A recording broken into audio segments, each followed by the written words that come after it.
Thanks, Andrew. Right, morena everyone, good morning. Welcome to the council meeting of 15th of June. I'm going to first of all hand over to Tame to open our meeting with a karakia.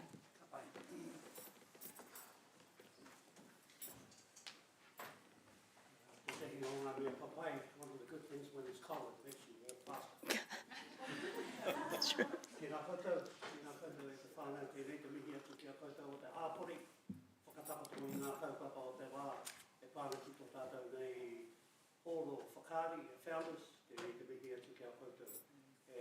Ngā kaimahi katoa, te rei te mihi atu, ai tō mātou tumua ki Tuarua. Angela ki a koutou, mai te whare o te kini, ki a koutou, mai ngā kaimahi o te kaunihira, te rei te mihi atu ki a koutou. E whakatapato i te kaupapa nei. Good morning. It is good to have you here to present your case in a beautiful kirikiri roa of humility. E te atua kaharawa koe nei mātou e whakaidi ngā ki te kōrero ki te tāhu matapu kia hora tamarino. Ke whakapapa pauramu te moana. Kia tere te kārohi rohi i runga i te tangata e takahi te nuku o te whenua. Ki te hunga ko whetu rangi tia whahuri i hei karupi i atata mō matariki. Moi mai, moi mai, moi mai roti taris. Kia koutou e pupuru te ihi te mana, te rei te mihi o mātou o te kaunihira kia koutou. Tēnā koutou, tēnā koutou, tēnā koutou. Generally I would translate, but today I think I just let my hands translate for you. And if you could read the message of my hands, try and work it out. Because remember, our community have people that don't hear, don't see. And when I come in here, I represent all the community, not just those who can talk. Reira, tēnā koutou, ka heke. Kia ora, thank you, Tame. All right, welcome everyone and welcome to members up in the gallery as well. We're going to start with apologies. Now, unfortunately, Mayor Paula, she is going to be Zooming today, but she won't be able to talk because unfortunately she has got laryngitis, poor thing. So, and Councillor Maxine also is not well today, so they might have been conflabbing in the same room by the sounds of Maxine's symptoms as well. So we might be a little bit lumpy today. Mayor Paula is going to, if she has questions, she's going to pop them in the chat and Amy will let me know what they are. Right, so also I have apologies from Councillor Malena for lateness and Councillor Mark for lateness. Are there any other apologies? There are none. I'll move the apologies be received. Seconded by Councillor Hamilton. All those in favour? Are there any against? No, that's carried. All right, team. Confirmation of the agenda. I want to suggest that for item 10, if there are no objections, that we have a 3-minute debate. I know that that's a topic of great interest for all of us. And it's also been a topic that's been going for a really long time, so I think that just makes sense. So if there are no objections, do I need to move that? Just to make it nice. Yeah, I'll move that. Thank you, Councillor Taylor. All those in favour? Any against? That's carried. I nearly said all those in flavour. Yeah. Are there any declarations of interest? There are none. Thank you. Right, now we're going to move on to the public forum. Now we only have 4 speakers in the public forum this morning. Are they all 5 minutes? Yes. They're all 5 minutes as well. So our first speaker up is Jay. Jay, are you here? Morena, good morning. Come to the seat here, or you can stand, it's up to you. Jay, your time is up here, 5 minutes. If you want to leave time for questions, you need to allow it within that 5 minutes. So over to you. Thank you, Angela. First, I'd like to welcome everyone and say Sat Sri Akal, Kia ora, Namaste, Assalamu Alaikum. And I'd like to thank you for giving me a chance, Angela, for speaking on behalf of the Indian community. I'm here from Indian Culture Society Waikato, 33 years in existence, and I think with more than 28, 29 years we spend in Founders Theatres and probably maxing out every time we done on Labour Weekend. It was fully booked for Labour Weekend every year in a row, and we had a very successful Diwali celebrations there. And when it was stopped, it really touched our heart, really affected our performers, really affected our community because we don't have that sort of platform somewhere. So that's why I'm speaking on in favor of it, to have a platform where we can again go back to it. We do still do the functions and everything, but it's not the same. And we did lost a lot of interest in that, and we're trying to bring it back to the culture back to the community, and we used to practice and we used to do a lot of performances and everything. We don't have that, unfortunately. So the whole idea of that is we do have a multiple, as you know, that India is a wide country, and we do have a very wide variety of different type of dances and everything. So we need that sort of platform and ground where we can actually do that. So I'm here in support of do something with the Founders Theatre, as we have a space where we can do our meetings and as well as the performances of our culture, so we can pass on to our next generations. So, which is very important at the moment, that the people, especially our new generation, which is born here, need to know about all our cultures and dances. Thank you. Great, thank you very much, Jay. Councillor Hamilton has a question. Thanks, Jay, for your presentation.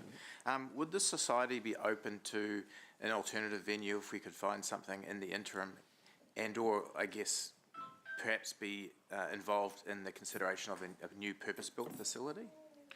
Yes, if we get same sort of facilities and all that, and also I will recommend that we probably need a space for our own office and all that too, so yes.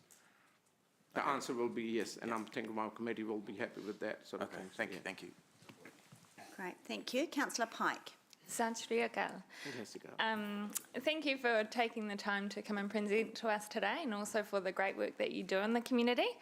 I just want to understand that you're here today in support just of the total proposal, or are you in support of as a paying tenant? I'm in support of mostly for the performances, and basically we can consider to be paid as well on that too. So yeah, so we're thinking, we haven't decided on that, but there's a committee that we will go for our office, but definitely we're looking into that. Thank you. Yeah. Thanks, Councillor. Who's seat 14? That is Jay. Oh, right. Councillor Naidu-Rolfe. Oh, sorry, Councillor, is it Councillor Bidder? Yeah. Take your card and... Oh, no. Councillor Bidder. Thank you, Deputy Mayor. How much would you be prepared to pay for a new facility in terms of rent? Not much. So, it is a non-profit organisation, and we run on basically charity, and we run on sponsorship. So it will be not a significant amount like a commercial outlet. It will not be. It's not a business. It's a community organisation. So it will be something very So we don't need many rooms. We only need one room for our staff, and then mostly we need a full theatre. We need about 1,500 seats. So to run our program minimum at the moment, so we're maxing out every single way we do it. Yeah, thank you. Thank you, Councillor. Councillor Naidu-Rolfe. Thank you, and thank you, Jay, for coming in. You just touched on it. So would the new theatre meet the needs of the community, or is it specifically Founders? I'm just trying to understand where you're coming from. There's a lot of history with it. There's a lot of, say, if the new theatre has not been proposed to us, nothing's been shown to us, so what is going to be, when it's going to be. But in the meantime, if there is a new theatre, when? So what do we do in between? Yeah. So we need it now, something now. So that's the problem. Okay. It's not that we're not in support. We are in support of something new, which is, but when? Okay, thank you. Thanks, Deputy Mayor. Great, thank you. Thanks very much. Very clear submission. Thank you. Jay. Thanks for giving me time. You're welcome. Right, our next submitter up is Gus from the Waikato Regional Theatre, and he's also speaking to item 10. Good morning. Welcome. You know the drill? I think you know the drill. Is this your first time here, Gus? Speaking to First time us? in this chamber, In the yes. chamber. Oh, well, welcome. In the last chamber, I was in someone who was knitting through the whole thing. So Oh, well, you know, we do multitask, so glad to hear it. over Glad to hear you. it. So I'm really here to talk about the new theatre as opposed to what happens with founders. I think, I've heard that there is need for community space, and I can understand that. I think what I read in the submissions were quite a bit of assumptions about how the new theatre is going to operate. I think that the main one was that we'll be limited to 40 nights or so of community use a year. We haven't even discussed a cap or anything like that. I think if we were inundated with community use, then that's a great result for us, because that shows that people are engaged. As far as pricing and all that, we're working off old founders pricing, trying to keep it as close to that, the community pricing, but provide a much more expansive service, much more tech, including staff. All that stuff used to be an add-on. So we're trying to keep that all together, and no hidden fees and all that sort of stuff, so that people turn up, they've got everything that they need to run the show, and that's really where we want to get to. I think that having worked in venues for a very long time, I understand the connection that people have with these buildings. They are places where they saw their kids perform, they're places where they saw their favourite show, their favourite act, places where big moments happen in their lives. So I definitely understand that, and I think that acknowledging that doesn't necessarily mean that we can't have something new where people in the new generation get those memories as well. And I think that the last thing I would say is that our aim is to provide a community-friendly theatre, much like that Founders, but updated and a lot more sustainable. If people know how to do that, we're open to talk about that, because most other large venues like this run on a really commercial basis. So what we're doing here is something new, and we're definitely open to different ideas and different ways of doing that. I think the other thing that I would probably point out is that the theatre itself is one of about half a dozen spaces that we have available. So, writers' groups or pre-show talks or lectures, all of that can be accommodated at the same time as the main auditorium is in use. And we haven't gone out with pricing about that, because that depends on how we shape up in the next 12 to 18 months in terms of operational funding and that. The general principle is the better resourced we are, the more friendly we'll be. We're a trust, an independent trust, so unfortunately nobody can take any money out, but what that means is that we will be reinvesting into our rates, and if we can keep it low for the community, then that's the aim. I think the other one where people sort of get a bit worried is the idea of commercial versus community. That's totally valid, but the actual booking cycles for these two different types of performances are very different. So community is sort of 12 to 6 months out. Commercial is more about 18, 24 months out, because it's touring round and that they need to get all that stuff locked in really early. My last job was managing the city venues in Wellington. We had 7 venues. We never really had that issue. If we knew a community event came every year on Labour Weekend, well, we held it every year, regardless of whether or not they'd been in touch with us. And that's the type of support and type of forward thinking that you need when you're running a venue and trying to balance those two different things. So not against keeping Founders. I think that's that's almost by the by, but I do want to make sure that people know that the theatre itself is not a razor sharp commercial entity. So any questions? Yes, there will be. Yeah. Quite a list. Thank you, Gus. I'm going to go to Councillor Taylor first. Thank you, Chair O'Leary. Thanks, Gus. The Founders' proposal, as we see it, has space for a theatre of up to 500 seats, or an auditorium with technical facilities, etc., auditioning, pre-production. Does the city's theatre scene actually need another theatre? I think it depends on what you mean by theatre. If we're talking about theatre in a scaled-down version of what was at Founders, then the answer is probably no. You've got Clarence Street, which is doing a really good job, and it could probably use some investment itself. And then you've also got Meteor, which accommodates for Black Box. That shows that we don't require a stage. And you've also got Riverlea. And then with us, we have the capacity to so we're 3 levels. So each level can be sectioned off and used or not. So if we have a show that's selling up to about, or expecting about 600 people, then we just don't use the upper levels, and that still provides a really nice feeling of intimacy. So in terms of the theatre ecosystem in Hamilton, it's got really good progression through the capacity. So I wouldn't add another one, personally speaking. Okay, all right. I was going to ask, is there a possibility that getting this 500-seat space up and running could actually cause problems for our other theatres? Yes, probably not for us, to be completely honest, but probably for the existing theatres, yes, I would imagine so. Thank you, Gus. Thanks, Chair. Thank you. Councillor Wilson. Thanks, Deputy Mayor. Gus, look, actually on that final point, I'd like to explore slightly further. So it's your evidence, your expert opinion, that in fact the Founders' activity will not have a negative effect in the Waikato Regional Theatre activity? No, I don't think it will have an, if we're talking about the auditorium, and I'm talking about once it's operational, in terms of assigning business, in terms of getting the capital to get it up and running, I think it's gonna make it a lot harder for us. But once we're up and running, we won't be.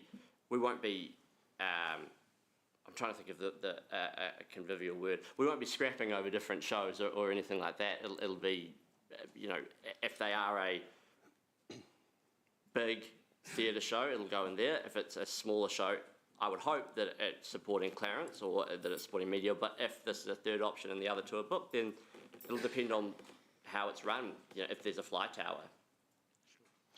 I think there's clear evidence in the proposal there won't be a fly tower. So that will give you some comfort. Yeah. But I think the critical point you've made is, in fact, in terms of competition, what I think I've heard you say is that you're concerned that money that would otherwise go to the Founders Theatres from philanthropic organisations could have otherwise gone to the Waikato Regional Theatre, and that's a concern for you. Or any other number of projects that are in the mix. And look, I'm a venue operator. I'm not a philanthropic or community foundation person.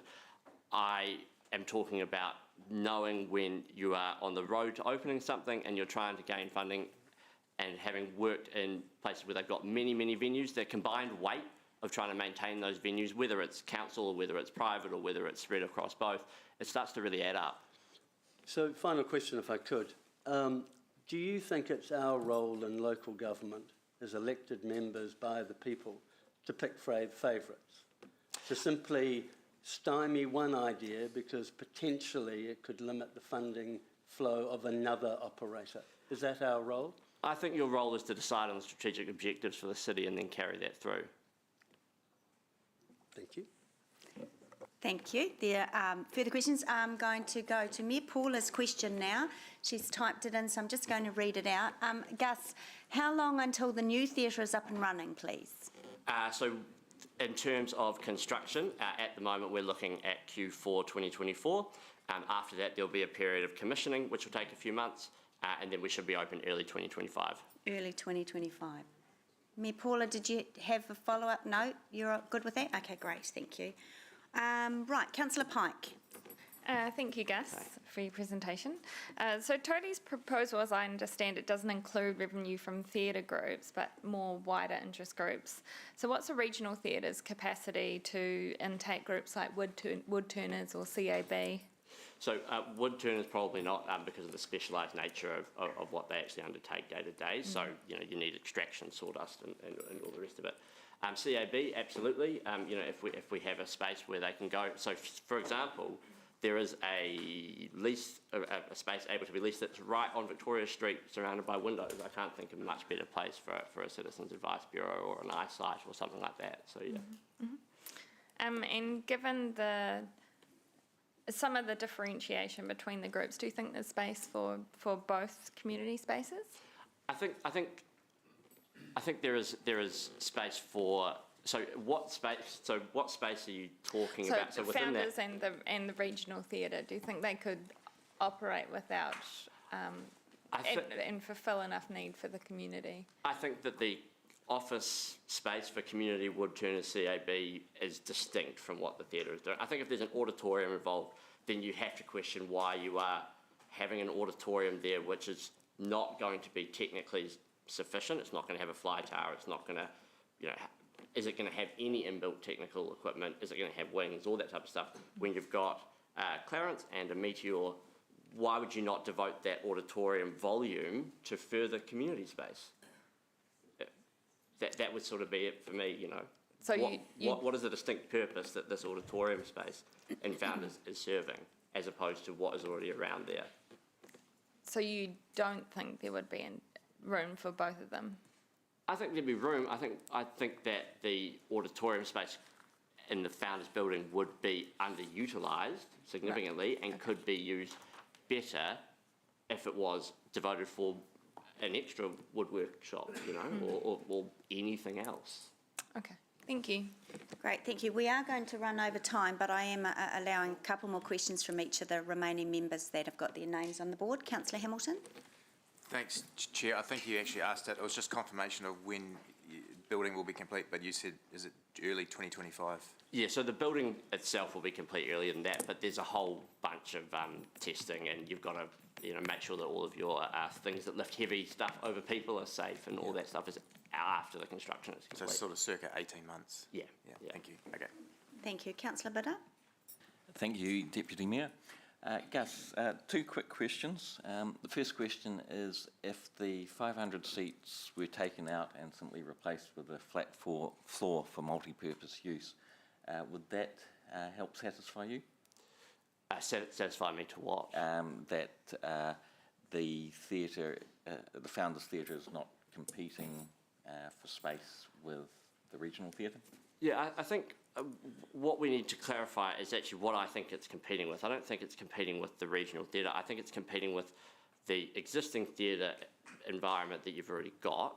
And I think that if you have a flat floor 500 space, I mean, that's too big for a black box theatre, and it's too small for a significant GA standing show. So you create something that is essentially an empty box that's neither fish nor fowl. So I'm not sure what it would serve. So you just take out the actual theatre component of the Founders proposal and just have a space for art activities. Yeah, sure. Great. Go for it. Yeah. And the second question is, can you make a commitment today, so we can make a decision today, that the regional theatre would provide all the access needed at the Founders rates? Founders rates defined as? The sorts of rates that the Founders used to operate on. So no, I can't make that commitment because we don't have any operational funding from the council or from any other funders. So we are at the moment working on that. That is in our business case, that's in our financial plans, but we can't commit to that this far out, no. Thank you. Great, thank you very much, Gus. Thanks for taking the time to talk to us, and that was a lot of questions, so thank you. No worries, thanks for having me. Right, next up is Shona, and Shona is from New Zealand Children's Art House Foundation, also speaking to item 10. Good morning, Shona. Morena. Tēnā koutou, tēnā koutou, tēnā koutou, everybody. I'd like to come up here so I can see everybody. I've travelled a long way to be here. I do need you there so that we can hear you on the Zoom. You can hear me wherever I am in this room. It's for the for our live recording as well, Shona, and our viewers. Right. Yeah, thank you. I'm Shona Hammond Boys. I'm actually the sister of the late Grant Hammond, who some of you will know, who was here.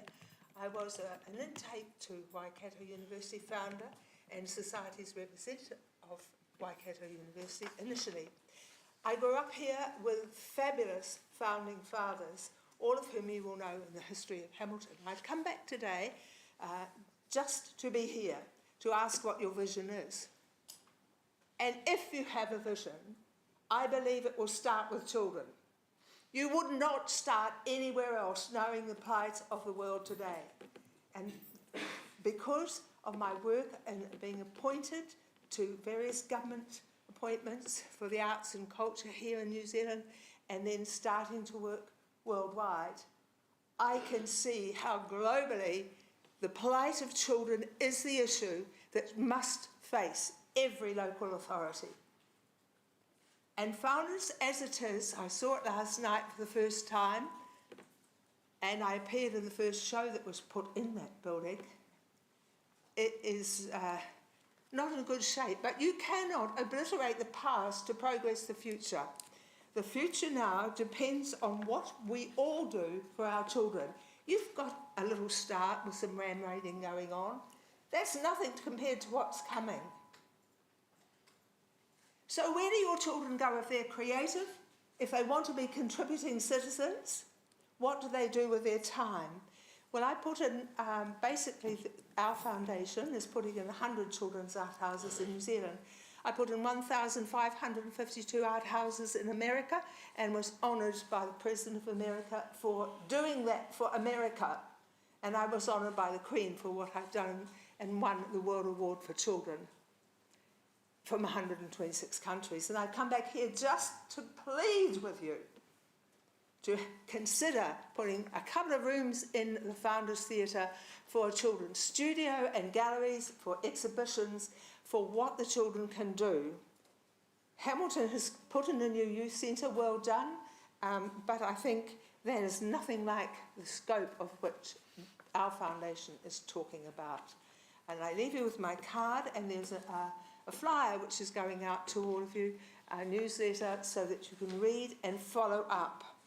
The New Zealand Children's Art House Foundation helps establish and develop children's centres which are for all the arts, capital A-R-T-S, all the arts.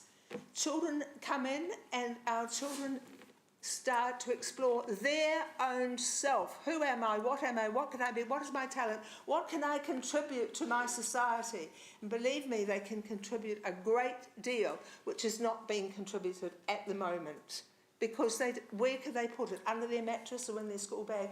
Or head down the road towards youth suicide, which I have been very closely associated with in New Zealand as keynote speaker about youth suicide, because the rapid and permanent change which is happening, our youth can cope with it, but us adults are behind. Youth are and children are in advance of us. We have to swing this on ourselves to make sure our child policies and our opportunity for children to learn to develop their talent, their God-given gift, because we are the creative species. We are born to be creative. We can't stop children wanting to invent, discover and explore. They must. And so when I come through your town and want to see and ask the mayor, take me to your children's art centre, I want to see what they're painting, what they're making, what they're doing, what shows they're putting on, what music they've written. I want to hear their songs. I want to read their stories. Where do I find it? When we put the first art house in, thank goodness for George Gear, because he came alongside and helped us put in the first art house in New Zealand. And this was because the North Shore had 93 playing fields, 82 bush reserves, 2 adult art centres and nothing for children. And that does not add up for me. And I've come back really gladly to see the development of the university and to see the development of Hamilton. And sadly to see the situation of the state of the Founders Theatre, which with all these people on this Toti group can use it. It can be used every day for many, many reasons. And this is not about money. This is about where is your heart? Where is your soul? And if it isn't that you are working for the future of this place, then, and you're not working for children, then I'm sorry to tell you, you are very outdated. Hamilton must thrive. It's got to be vibrant, and it will be when you put your children up first. If I'd had more time, I would have loved to have brought 100 children in here to sit around and listen to you and to tell you what they're doing, because they are doing it, and they despair. I hear the bell go, and I'm absolutely urging you to put a children's art house into the Founders Theatre. If we had a corporate sponsor who could buy the whole building for us, we could fill it. And you think that's a joke. We've got a national collection of children's art now, which is not being seen. It's in storage. It's been collected up now over 30 years. Most fabulous art, probably in New Zealand, in storage, because there's nowhere to put it.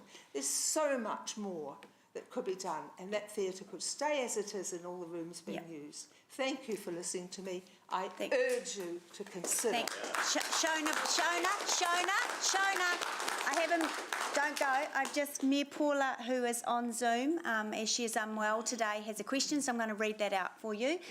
Mayor Paula would like to know if you would be happy if we could find the appropriate space, we being the council, in a new build or a mixed community space. I think the Founders Theatre is the founders. This is what founded this place for the Okay, arts and the just- soul and spirit. So I would say, Yes or you've no? got the building. Yeah. I haven't investigated, and I see you've got theatres all around the place. So is that, sorry Shona, we're Yeah. running out of time, is that a no? At the moment, yes. Okay, great. Thank you very much, and thank you for travelling to Hamilton. Appreciate it.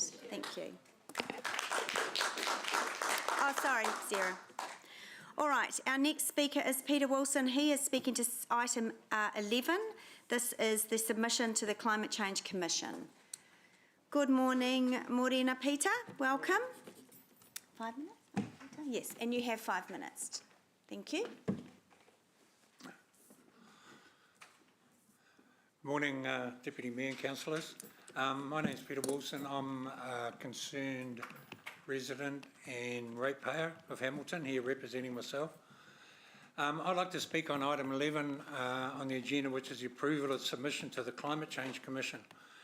And in the draft 1 submission, page 2, the preamble states, and I'll quote, improving the well-being of Hamiltonians, a city that is easy to live in, a city where our people thrive, a city where our people love to be, a fun city and lots to do, a green city, end of quote.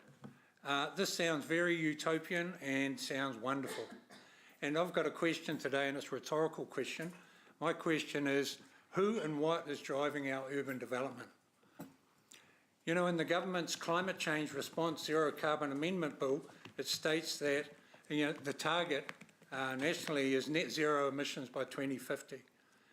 And in the Council's Climate Change Policy, page 3, under the responsibilities point 7, I quote, Council is responsible for aligning with central government direction on emissions reduction and climate adaptation, end of quote. So here, I can see compliance to the bill, which is good, which is reflected in the Council's emission targets of 30% reduction by 2030 and 82% reduction by 2050. Central government has also set out a new requirement for cities to grow up as well as out through the National Policy Statement on Urban Development 2000 and the Resource Management Amendment Act 2021. We know that you've stated that our city is approximately 60,000 homes housing 180,000 Hamiltonians, and your forecast is for that to double, right, in the next 50 years, giving us around 120,000 homes.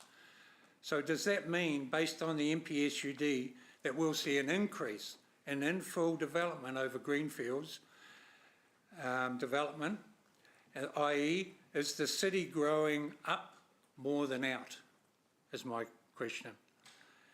Also in another document you have the Hamilton Urban Growth Strategy, updated March 2023, page 14, under the section Improved Travel Choices. It says, I quote, Hamilton Kirikiriroa aspires to be a 20-minute city, allowing people to meet most of their daily needs by walking from their home in pleasant surroundings and with safe, easy access to other parts of the city by biking, using micro-mobility or public transport, end of quote. And I note in that statement, no cars. Under the section titled Climate Change, you say, quote, creating a more compact city, making decisions that support a low carbon future in line with our emissions reduction targets, end of quote. So here I can see that there's a connection between urban development and emissions targets. So, as a concerned citizen and resident, I'm concerned that the driver for urban development of central government's emissions targets. I feel this could be at the expense of the well-being of Hamiltonians and our way of life. and I'm not being nostalgic here, but, you know, it seems going forward that the ability, you know, for our kids to have a game of footy in the backyard with the neighbours, and, you know, to hop in the car and go for a Sunday drive, for families to pack up a picnic and head out to the beach and the river. You know, I kind of have a feeling those kind of things are in jeopardy and are diminishing. So, the who in my question at the start is central government, and the what is the emissions targets. I would not want to see the tail wags the dog. That is, I don't want to see central government's emission targets be the primary driver for our urban development, and that our way of life is not something that's forced upon us, whereas we should be in the development and environment, as you stated in the submission preamble, you know, having an environment that's more like that utopian vision that you have for us. Thank you. Thank you, Peter. That was a clear presentation. Thank you, and there are no questions for you. So thanks for taking the time today. Right, everyone, that finishes our public forum speakers. So we're going to move on to, I'm going to take the items 5, 6, 7 and 8, which are confirmation of minutes of meetings and briefings as one section. I'll move. Thank you, Councillor Wilson. Seconded by Councillor Donovan. Is there any matters arising as to accuracy? No? Great. So that's been moved and seconded. All those in favour say aye. Aye. There are none opposed. Thank you. That's carried. Right, we're going to move on to Mayor Paula's Chair's report, which I'm sure she won't speak to. Hang on, just let me... Thank you, Councillor Wilson. It's been moved. Seconded by Councillor Thompson. I guess just, if I could, Mayor Paula has been very busy with these items that are in here, particularly the task force, as well as the many, many events that she goes to as well. And in terms of advisory groups on Wellington, she is often down there and speaking on behalf of the city nationally. So I actually really acknowledge and thank her for that work. It does put Hamilton on the national stage, so that's great. Councillor Wilson, as the mover? Yeah, in the debate. Yes, yeah, because Mayor Paula can't answer questions, so. Thank you. I'm going to take the opportunity to express an observation that I've made, that actually Mayor Paula works incredibly hard. I don't think I have seen over my 20-odd years in this building the level of commitment that Mayor Paula has to all of her obligations. And I'm no sycophant of Mayor Paula, but I'm making a clear observation that her work ethic and her commitment to the community is unbelievable. I don't think there's one weekend where I don't see her out there doing the things that mayors should do, but often a lot of mayors don't. And so I just, a friendly shout out to say I think her work ethic is unquestionable, and I for one appreciate that. Great, thank you, Councillor Wilson. All right, so there, she's put a nice little love heart there, isn't that nice? It's nice to be appreciated and to actually hear that, so that's wonderful, thank you. So we'll put that to the vote. All those in favour, please raise your hands. There are none against, that's carried. Right, team, now we're moving on to item 10 now. I'm just going to, we'll work our way through this. We'll have the staff come up. If we need to take an adjournment, I will call for that. So that we can make sure that everyone has their motions and amendments, and if there's anything else that bubbles up, we will do that as well. So, all right, so who have we got? Maria, you're in the hot seat? Starting with Totti's 10 minutes. Oh, sorry, yeah, well, Maria can come up anyway, and sorry, yes, we've got Totti's 10 minutes as well, so they're going to speak at the start of the item. Now, it would be really good, there are going to be, Totti, where are you? I can't see far with my, there you are with my glasses on. There are going to be a variety of questions, so it'd be really great if we can, and I will allow us to run a little over time for that, as I've done in our public forum, to be fair and equitable as well. So when you're all settled,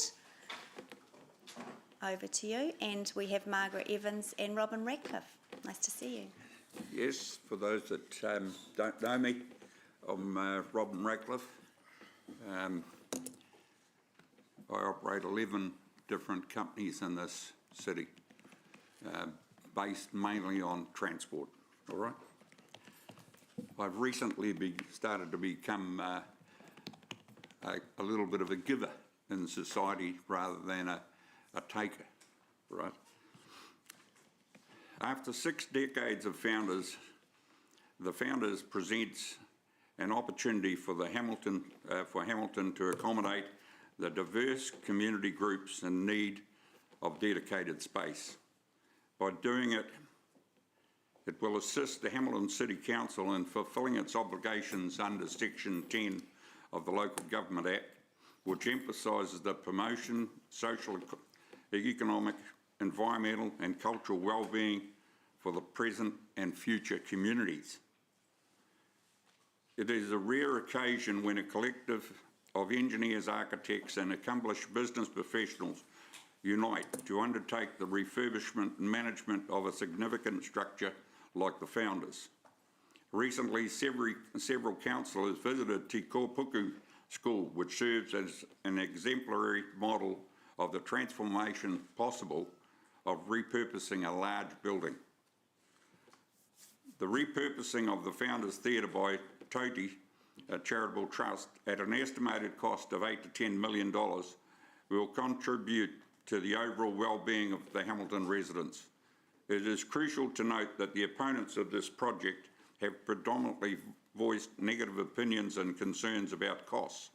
However, I must emphasise that if this project fails to materialise with collaboration from all stakeholders, the long-term repercussions will be far more financially burdensome. So far, there are 38 interested groups that would like to have the space, and the list is available to you all. Rather than the council proclaiming financial constraints and advocating for a mere $1.5 million for the demolishing of the founders, which they consider would minimise their exposure, it would be far more advantageous for the council to provide some funding towards this commendable endeavour.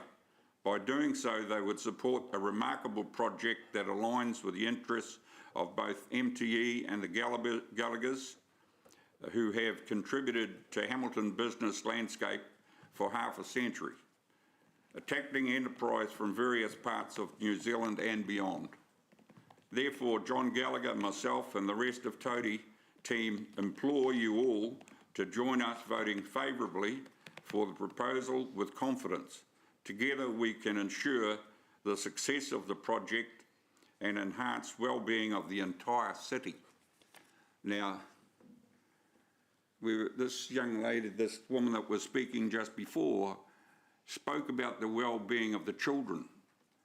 Now, by default, that's what happened with Te Kōpuku School. And if you go to Te Kōpuku, you will find that those children that are there are doing exactly what she said. They are learning all the arts and they're doing things. And they are proud to go to school and they all turn up there. We must support these groups. They are our future.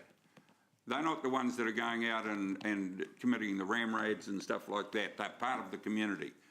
And I'm not involved in this for money.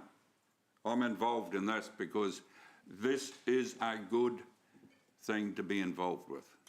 The promotion, the funding of it, which we haven't started to raise. I haven't rung anyone about the funding of the thing. It will be funded.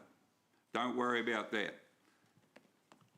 There's a lot of good people out there that will want to actually tip a bit of money into this to make it a success. And if you look at the downside, from your exposure as councillors and from a council, your exposure is to demolish it later on, which is $1.5 million, which is not a problem. Now, for the demolishing of it, we have a demolishing company that is prepared to help us build this, all right, and regenerate it. But they will actually come involved if we need to demolish it as well. And even me, and one of our companies, we take and crush the concrete that does those things. But this is not a time for that. This is a time for repurposing something and showing that we can repurpose it and do some good. So I ask you all to really think hard about what you're trying to do here with the founders, right? And let people have a chance, right? Thank you, Robin. And kia ora, tēnā koutou, everybody. We obviously wanted Robin to speak because he clearly shows the passion that has arisen because of this project. I'm going to keep it quite simple because I am assuming there's going to be some more questions. Firstly, let me say, we believe there is no risk to council for this project. There is a great risk to the community that you represent if you do not back this project. We're saying time frame, give us a couple of councillors and we will work with them and we will deliver to you by the 1st of August a complete agreement. Now, we're well on the way to doing that. You will see by the information in front of you. It is clearly laid out in our proposed trust deed process. It's clearly laid out in the business plan. This is not complex. I appreciate staff have raised some issues about complexity. Hey, this is a community initiative. We don't do things that are complex. We do things fast and properly. And you can tell by some of the people within our team, they are used to doing these things, and we've got lawyers on the wings. In terms of the art house, the Children's Art House project that you just heard about, think of the founders. And we've said from the beginning that the fly tower, which has to be earthquake strengthened, is perfect to turn into 3 or 4 floors. It can have a separate entrance on the sunny corner of the street. And also there is that massive foyer, which already has been used for art pieces. What a fabulous core entity to put into the founders. And that is not the only arts group. You'll see the Waikato Society of Arts, which has to leave. Arts Post wants to come into the founders. I could go through all of those 38 groups, but I won't. Take it. This is supported by Te Hā o Te Whenua o Kirikiriroa. They want to be based there. It's supported by the principal ethnic groups, the Migrant Resource Centre. They all want to be based here. This could be a lighthouse for this community, for the children, engaging with older people, so you're talking about intergenerational transfer, and a hub for arts and culture and heritage. It's a really exciting project. Just look at the list of people who have identified themselves who want to be involved. The Property Group report suggested a shortage of 5,800 square metres. It's actually much more than that because there's a whole group like the woodturners that need specialised facilities like wet spaces for artists. Clearly, the shortage is much greater than has been identified. Founders can provide about 3,500 square metres. If you go with it and ask for the delivery by the 1st of August, we reckon we can have the first bit open within 2 years. That is fast. We might be able to do it even faster with your support. Finally, I want to mention the regional theatre. And Gus, we haven't actually met. No. From the beginning, we said we want the new regional theatre. Of course we do. Hamilton is a growing city. We want to do everything we can to support founders. And I remind some of you, I'm the person when I was mayor who ended up buying the Innis factory to enable it to be turned into a theatre. So I claim credentials in the arts and cultural area. So you have no doubts while I'm involved in the space, it will be good. The big auditorium is there because the earthquake proofing, the cheapest way to do it is to put a frame around the auditorium to hold the roof. and put a wall right across the middle. That's where the 500 seats come from. It's the cheapest way of fixing it up. I think Andrew mentioned the flat floor. We've got little girls who want to ballet dance there. We've got dancers of ballroom who want to go there. We've got a swords club that want to have a flat floor. So no competition to the regional theatre, but a great deal of advantage to the communities, plural, of Hamilton to have such a central space. Great, thank you. Right, let's move to questions, and we'll start with Councillor Wilson. Yeah, thanks, Deputy Mayor. Margaret, thank you for your presentation. I note in your proposal there's an indication of a $3 million pledge that's in the report. Could you point to me exactly where there is a written confirmation of that? Because I can't find it. There was, and I'm going to ask Robin to answer some more. In the beginning, which I think was last year sometime, we had $1 million pledge that involved Robin and John Gallagher. John has apologies for not being here today. We have an undertaking with the Mowbray family that we will meet with them, and that is not guaranteed, but we're very optimistic, and most of you will know that they've already handsomely contributed to the Hamilton Gardens and the Balloon Festival. So we are confident that that will expand.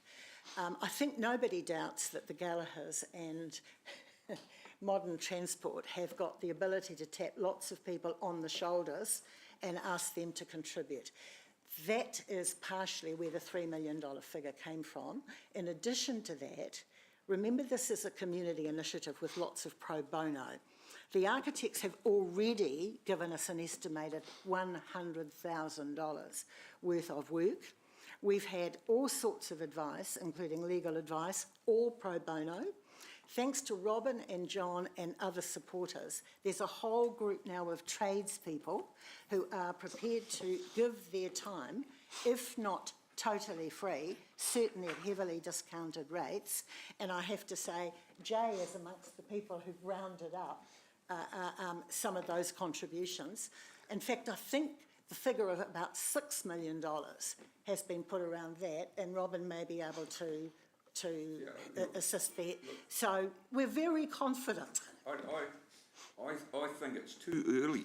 It's been too early for us to go out to the real people that are actually going to be the contributors to this. I wouldn't have wasted their time. Like my neighbour, John Clough, is one of the wealthiest people here in Hamilton. I haven't even asked John whether he'll contribute. Now, he's a Hamiltonian through and through.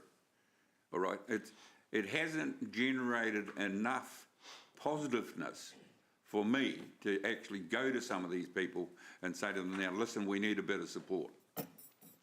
You know, at that stage we will do that, and it won't just be Hamiltonians that we'll approach. There will be a lot of people around New Zealand that will be asking to contribute to something. And if you give this the tip today, and you include in your resolution any reference to a 1st of August deadline, I think we are really confident, Ewan, that by that deadline, knowing we have your support, we will be able to come very much better with the bags we will carry. Thank you. I have a couple more questions, but I think I've got the answer to my first question, which is there isn't a written confirmation of either the $3 million pledge or the $6 million in construction pledges. I want to say something to you here, Ewan. Yep. When I started 50 years ago, I came into Hamilton in 1964. The Founders was already going. I started as a 16-year-old here in Hamilton. Today, our company is over $500 million in size. I started with nothing. The Founders, we're starting with nothing. We're going to do a minor build. I make trailers that are $3 million, you know, and we make a trailer here in the city here every day. one a day in our city to export all around Australia and New Zealand. This is not a big project, Ewan. Don't focus on it, all right?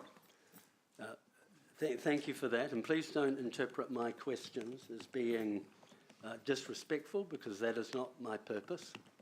My role as a governor in this building is to ask the questions. Good.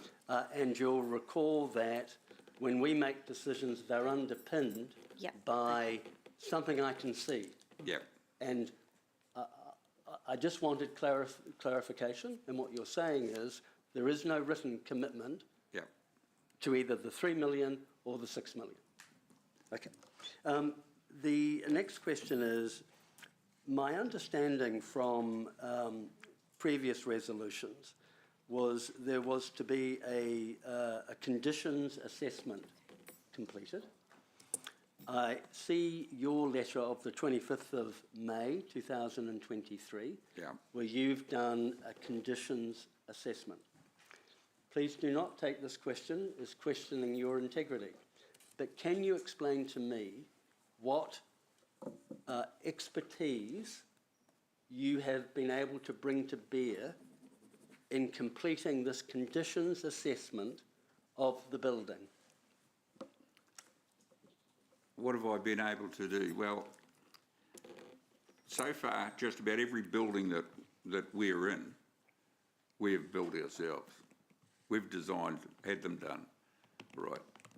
Now, we've had a look at the building, and an architect and an engineer goes and have a look at the building from one aspect.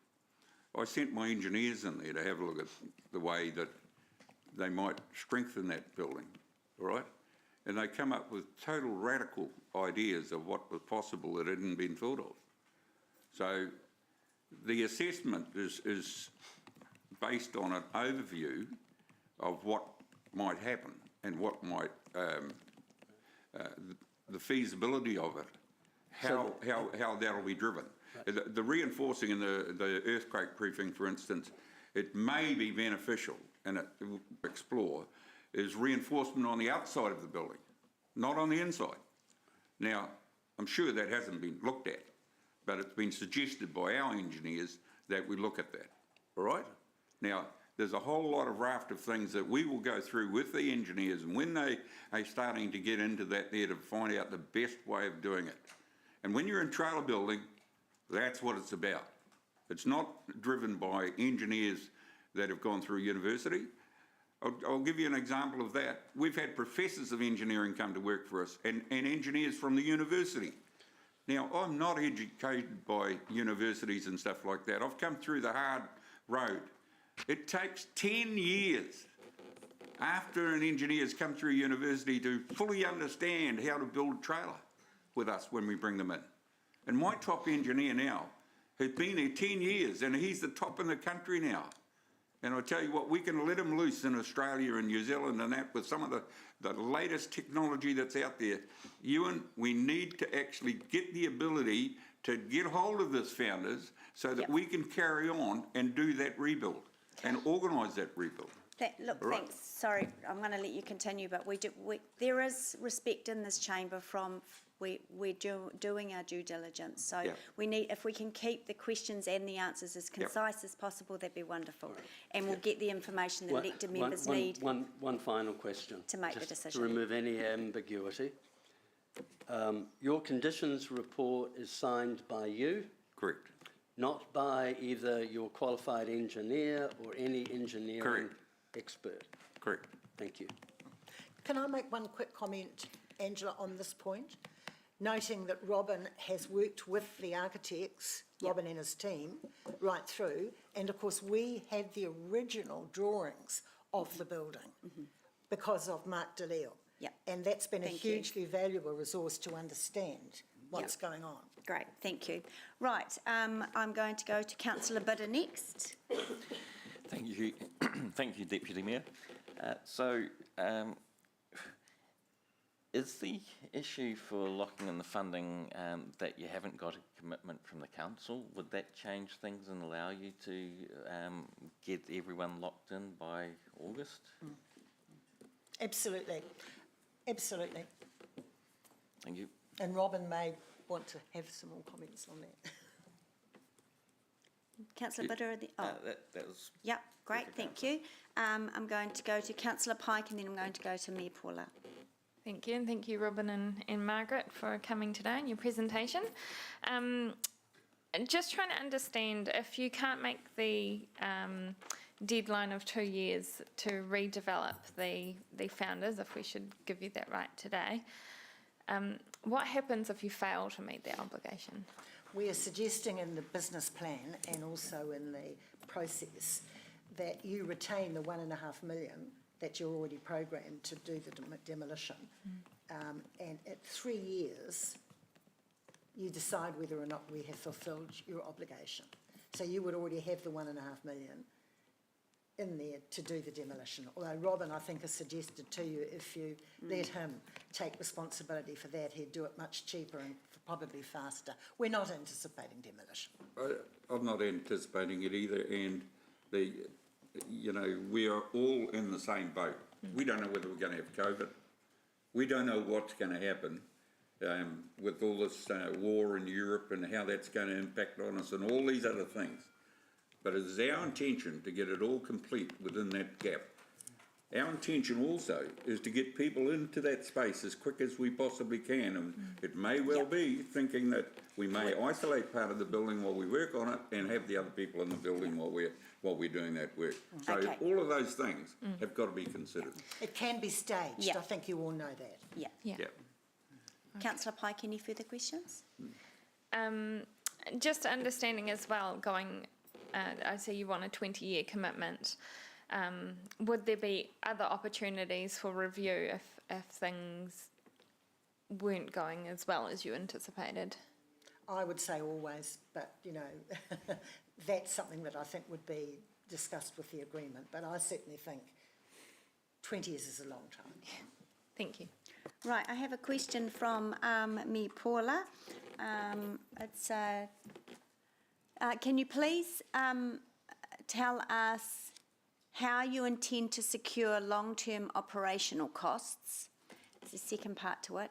And how long before the space is a fully functional community space? So 2 questions. How do you intend to secure long-term operational costs, and how long before it's fully functioning? I think Mayor Paula, and I do hope your voice returns, I think our business plan shows that there are various sources of revenue, which is your day-to-day operational costs, and we've of course discussed with Lance and Maria the idea of the cafe and the shop. There's also in our business plan the belief that we want to keep the charges to the users absolutely to a minimum. The third element is that with the lighting concept around the outside, that could involve advertising, not just a lovely, interesting artworks, which could be a revenue source. And I think that there are, as Robin has said, a range of benefactors who would be very interested in continuing to support this. We see that mainly being driven to support the individual groups who are using the facility, but all up. And the final comment I'd make is that you will note from our business plan that we're anticipating 1.5 staff members could run this whole enterprise because of all of the activities of the different groups who would be responsible for that, for their own affairs, which makes it a very slim operation. Okay, in the second, there's a couple of other items as well, but in the second part was how long before it's fully functioning and open community space? The target is 2 years. 2 years, yep, that's a good answer. I'm not sure if you've covered this. Do you intend to keep the stage? So there's been some comment around the theatre, yes, maybe no, flat floor, maybe yes.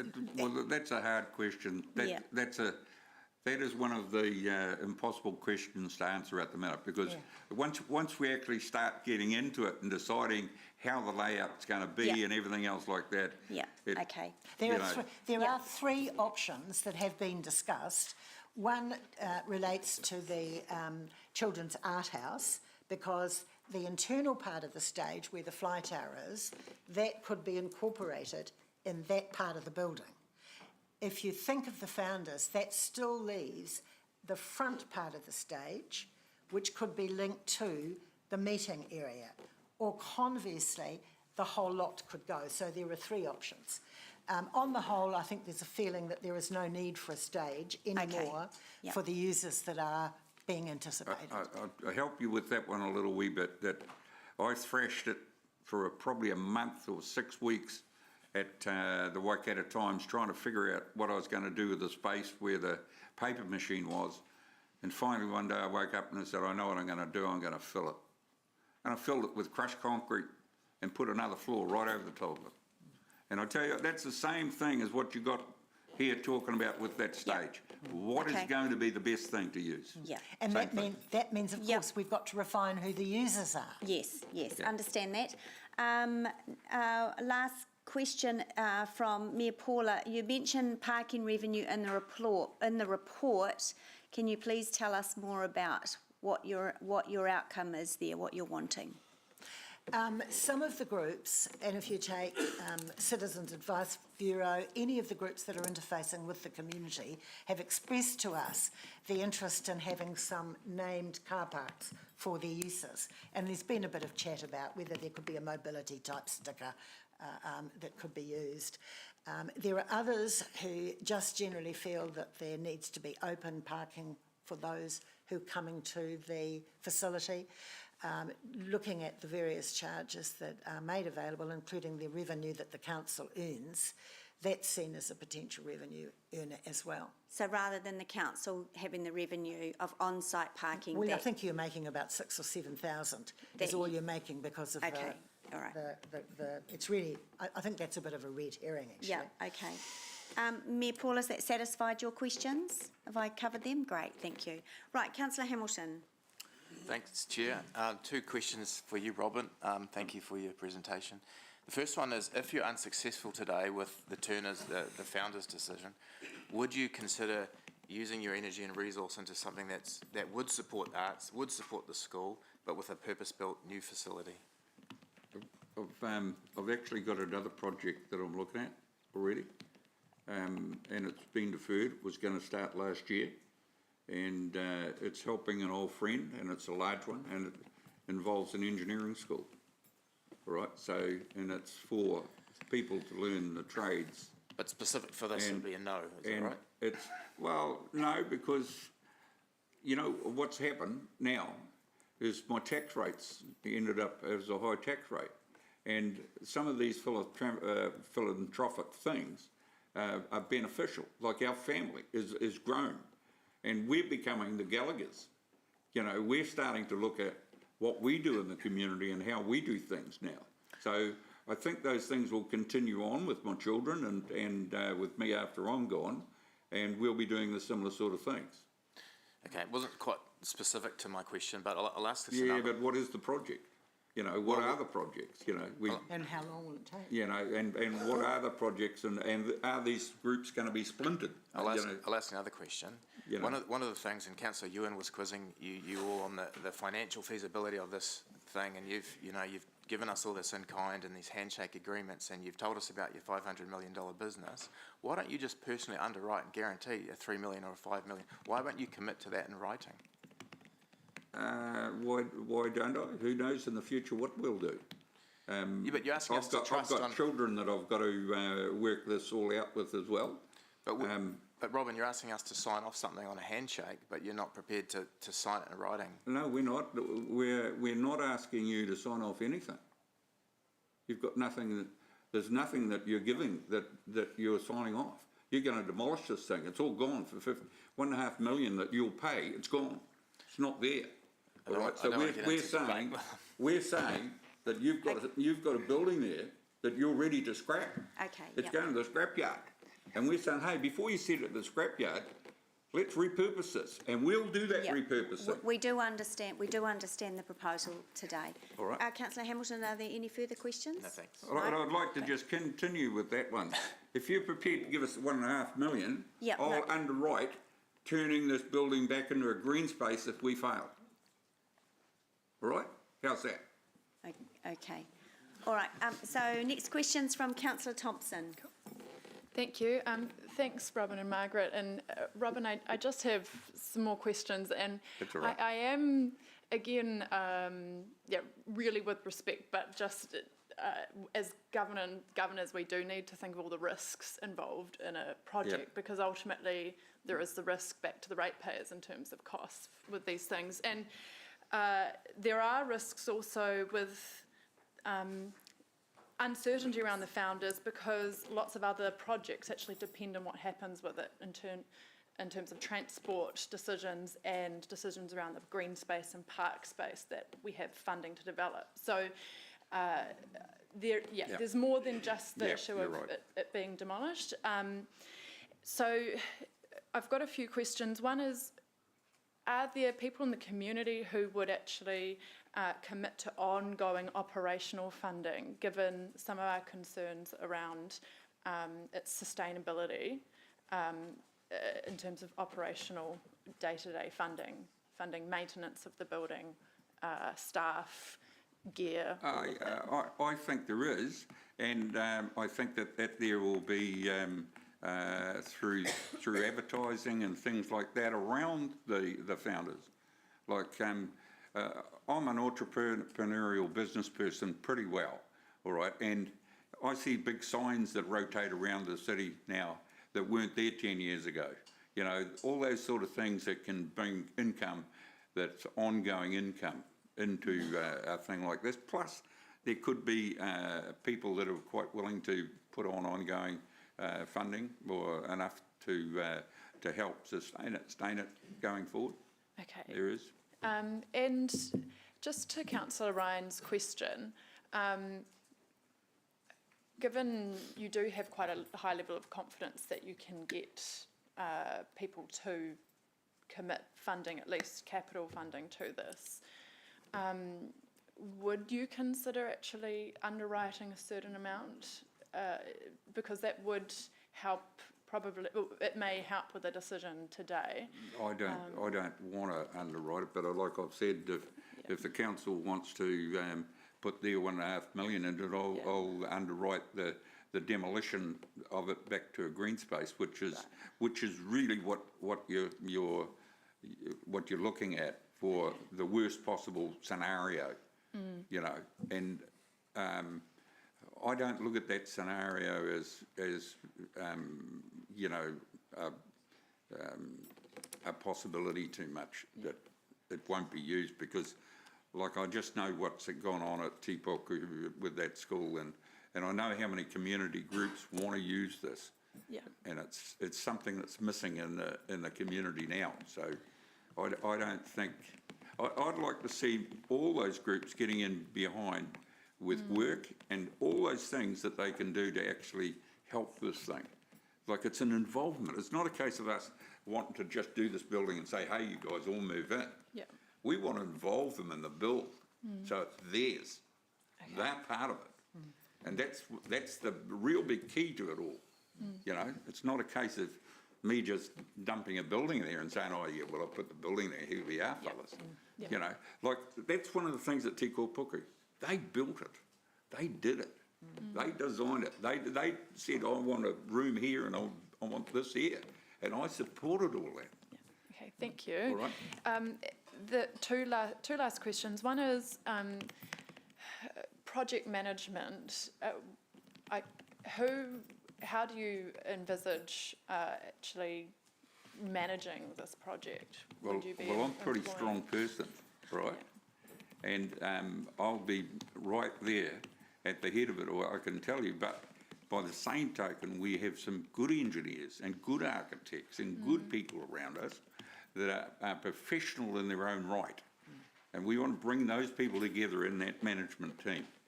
And that is the team that we want to manage this project through. And there'll be people that'll be better fundraisers than me, you know, and they'll be involved, you know. The Russ Remingtons that did a good job when he was in business working well, and I worked with Russ. He actually had some good parts to him.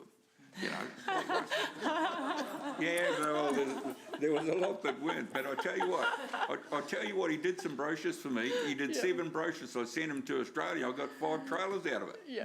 You know, it was pretty good. Okay. So he's got ability. Final question is, if, say, the council was to say, actually, we'll manage a project in terms of turning this into a community space, would you still want involvement in terms of supporting the fundraising and the in-kind work, or Would are you you only... want me to help you? Oh, well, I'm just trying to understand your keenness. I don't care how it does it. If the council wanted to do the project, I would still support the project. Yeah, okay. All right?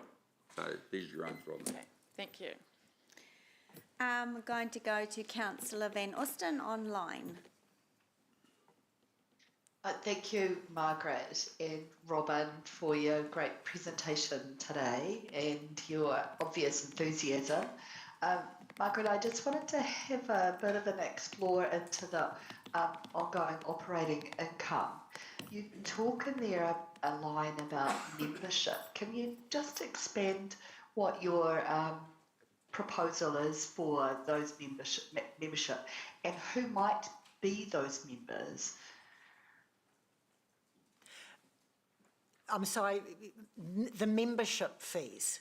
Yeah, you've got a line in there under operating income membership, $150,000. It's on page 44, Yes, members. yes, I understand. I missed the word membership. Sorry, I just wasn't clear about who they were and how that might come about.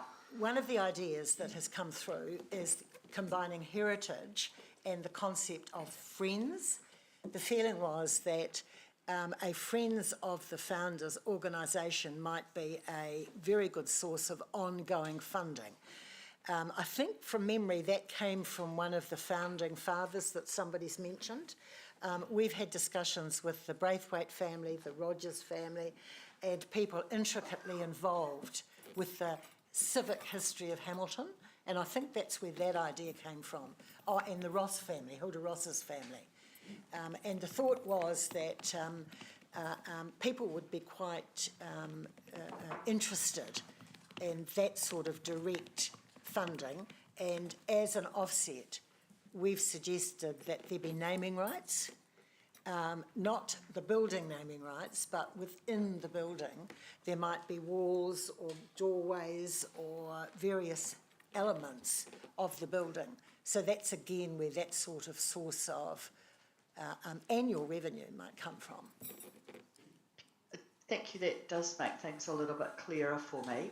And the other question I had with regard to your operating income was the income from the room rentals and hires. We heard from a presenter today that they were a volunteer organisation and didn't have a great deal to be able to put aside for room rentals, etc. Have you got a structure, or how have you come upon that $100,000 by way of a line item? We've worked with real estate agents, and you yourself can do some online searching to see what current rental rates are, usually on a square metre basis, plus overheads, which usually doubles your rate. So that's been one element we've used. We've talked to many of the community groups of what their charges are. For instance, the Competition Society, we were told recently, had to pay over $2,000 to use the Academy for one day. We've also looked at the original agreement with the Event Centre before that was developed, and with the show building, they were required to do 5 free days a year. So putting all that in together, the objective at this stage is to provide rentals ranging from current commercial rates, depending on the usage, right through to subsidised rates, right through, again, from what Jay is saying, free days, depending on what the activities are. And That's how we came up with the figure. Okay, thank you. So we'll take into I wish we account had the AI. ability of community organisations Absolutely. to be able to There's meet no, it. there's no point otherwise in doing this. Okay, great. Thank you. Thank you, Thank you, Councillor. Chair Angela. Thank you, you're welcome. Councillor Naidu-Rolfe. Thank you for your presentation. Interesting listening. You started off by saying that this would have no risk to council. And as you've heard, that's pretty much our job, right? To work out what is the risk to our ratepayers. So I'm interested in the ongoing operating costs, which I've seen your financials for, but more importantly, the maintenance costs, because they look quite low to me. So what's your thinking process around the maintenance costs of the building going forward? Councillor Kesh, those are all based on information that was given to us by the experts. That's all I can say. And also that relates again to the assessment of the building itself. Remember, it's a solid concrete building.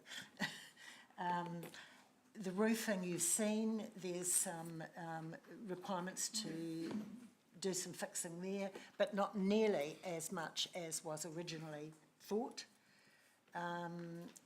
So internally, a lot of the permanent tenants will go into a building that suits their needs then, so that's really not going to be a problem. So yes, that's why the figure is the way it is, professional advice. And so what happens, in the case of those unexpected costs and things? Would you be coming to council for an ongoing operational grant or maintenance fund, or is that a part of your plan going forward?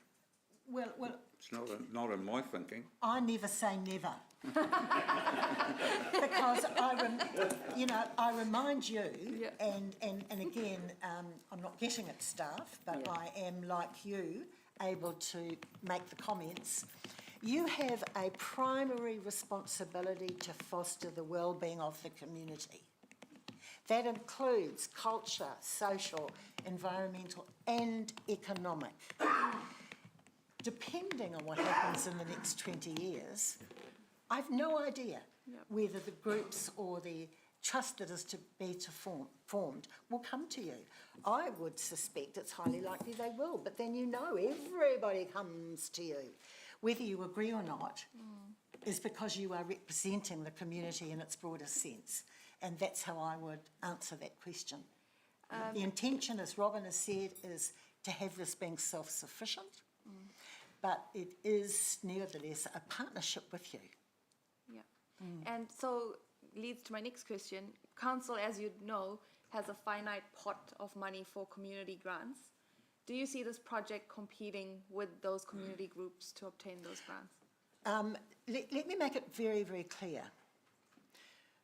We see the community groups continuing in their operation the way they do now. They will be going to Trust Waikato, they'll be going to Well Energy Trust, they'll be coming to Robin, they'll be going to the Gallagher's. That will continue. The difference will be, it may well be that when they're based in this building, they will be applying for some of the funding to support their operations there. Now that's entirely separate from the trust that will be managing the building. I certainly think it's the previous answer.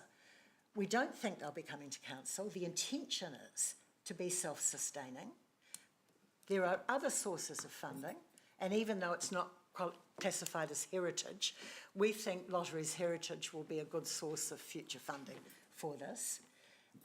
There are other sources. And last question, if you were us and, or previous councils who've gone through this conversation for many years now and, allocated 20 odd million to a new theatre because that's where they saw the future going, how would you justify this project to your ratepayer? By saying it's not going to cost them anything. In fact, it's cheap because we're saving you at this stage the $1.5 million that you would be spending, we think probably tomorrow, to demolish it. This is actually a I'm one of really your good bigger deal. ratepayers. I'm one of your bigger ones, and I'm not We might complaining. give you a targeted rate then.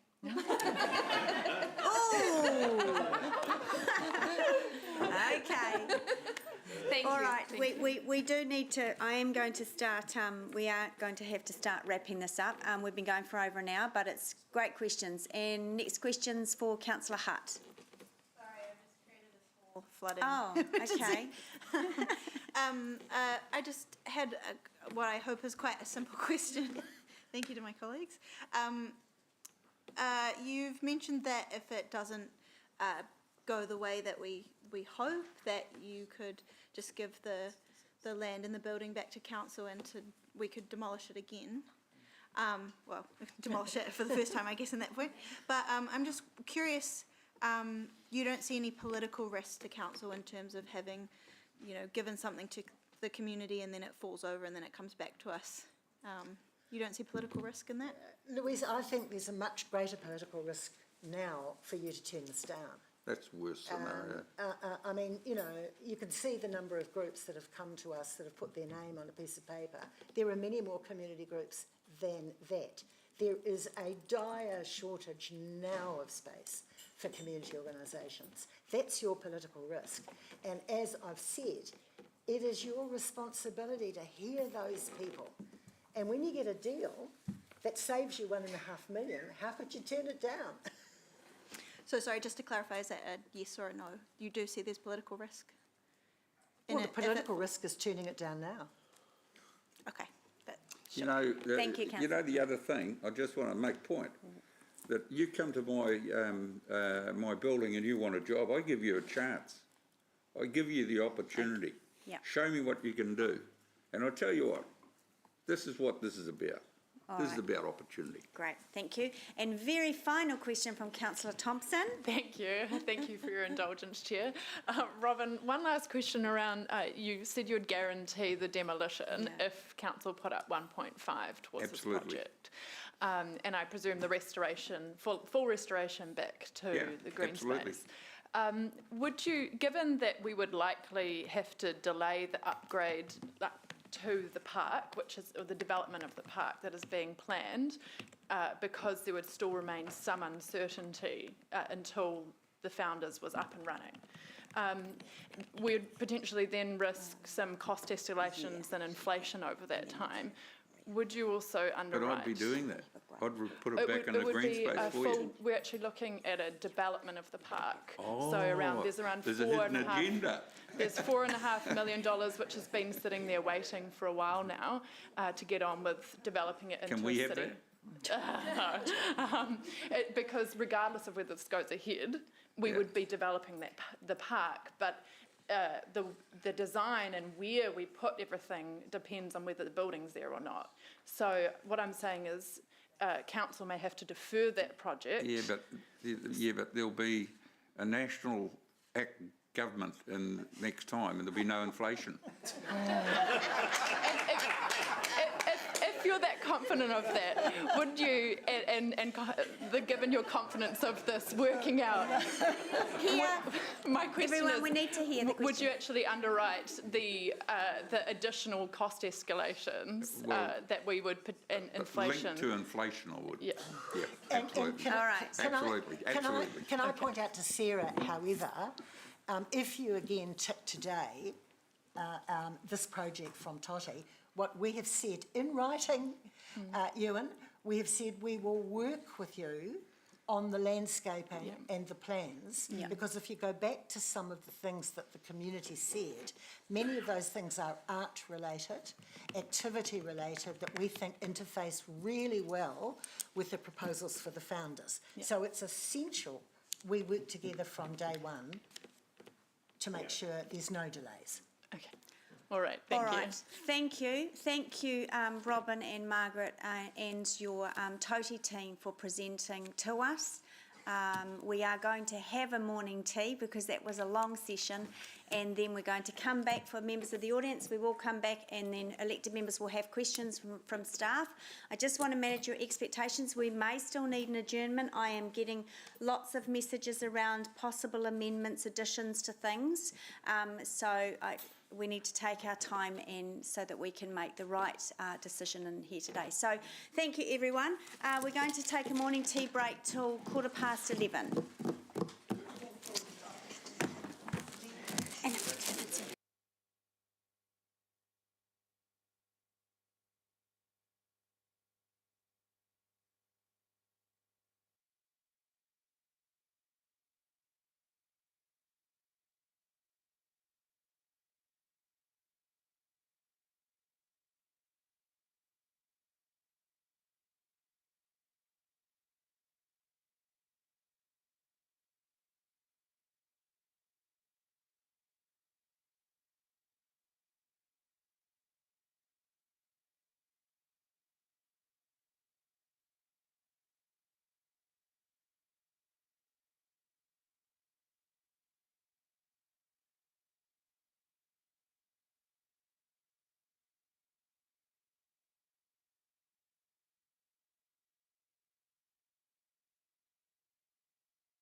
Everyone, I'm assuming we're all nice and rehydrated and refreshed. So we're going to go to Maria, and she's going to introduce some of her other team that are available for questions. And so, yeah, we'll go from there. Thank you, Maria. Kia ora koutou, ko Maria Tukuingoa. I'm the Parks and Recreation Unit Director here at Hamilton City Council, for those of you who don't know me. So thank you, Chair Angela. Obviously, the matter of the Founders Theatre has been before Council a number of times in a number of different forums since 2016, with the most recent occasion being the April Community and Environment Committee, where Council gave a reasonably strong resolution or set of parameters that they wanted to be met. So just wanted to note today that the staff report has been written with the lens of responding to the resolution, and hence the recommendation to proceed or decline the TOTI proposal and proceed with the demolition. So I'm sure there's lots of questions. I'll leave it there at this point and open the floor. Right, we're going to start with Councillor Wilson. Yeah, thanks, Deputy Mayor. Maria, thank you for your report. Can I just inquire as to whether or not you were surprised that the condition assessment report that was required as part of the most latest iteration of resolutions for council was not provided by an expert in the field of engineering? I did check that with TOTI. That was actually one of the points of clarification in writing the report, and TOTI very firmly believed their expertise meant that condition assessments in the form we would normally see them were not necessary. Was there a requirement for a peer review? Yes. Was there a peer review? No. Did that surprise you? Well, obviously it was a term set out in the resolution, so yes. In framing your report, would your recommendation have been different if those things as stated in the resolution were provided, and if there had been a clear underwrite of the pledges? Quite possibly, Councillor Ewan. Final question. Having now had time to digest both Strategic Properties report and TOTI's response, would you agree that the Strategic Properties analysis as to cost envisaged a sort of rebuild pretty much from scratch versus a repurposing, and that would be the justification for the different quantums? What I would suggest, Councillor Ewan, is the property group report was a comprehensive renovation or rebuild of the existing fabric of the building, and it has become evident that TOTI's proposal is a little bit more of a lighter renovation. But what I would say, Councillor Ewan, is that without a really clear scope, it is going to be difficult to understand what the actual costs are going to be. So somewhere in the middle of those two might be reasonable, depending on where the scope lands.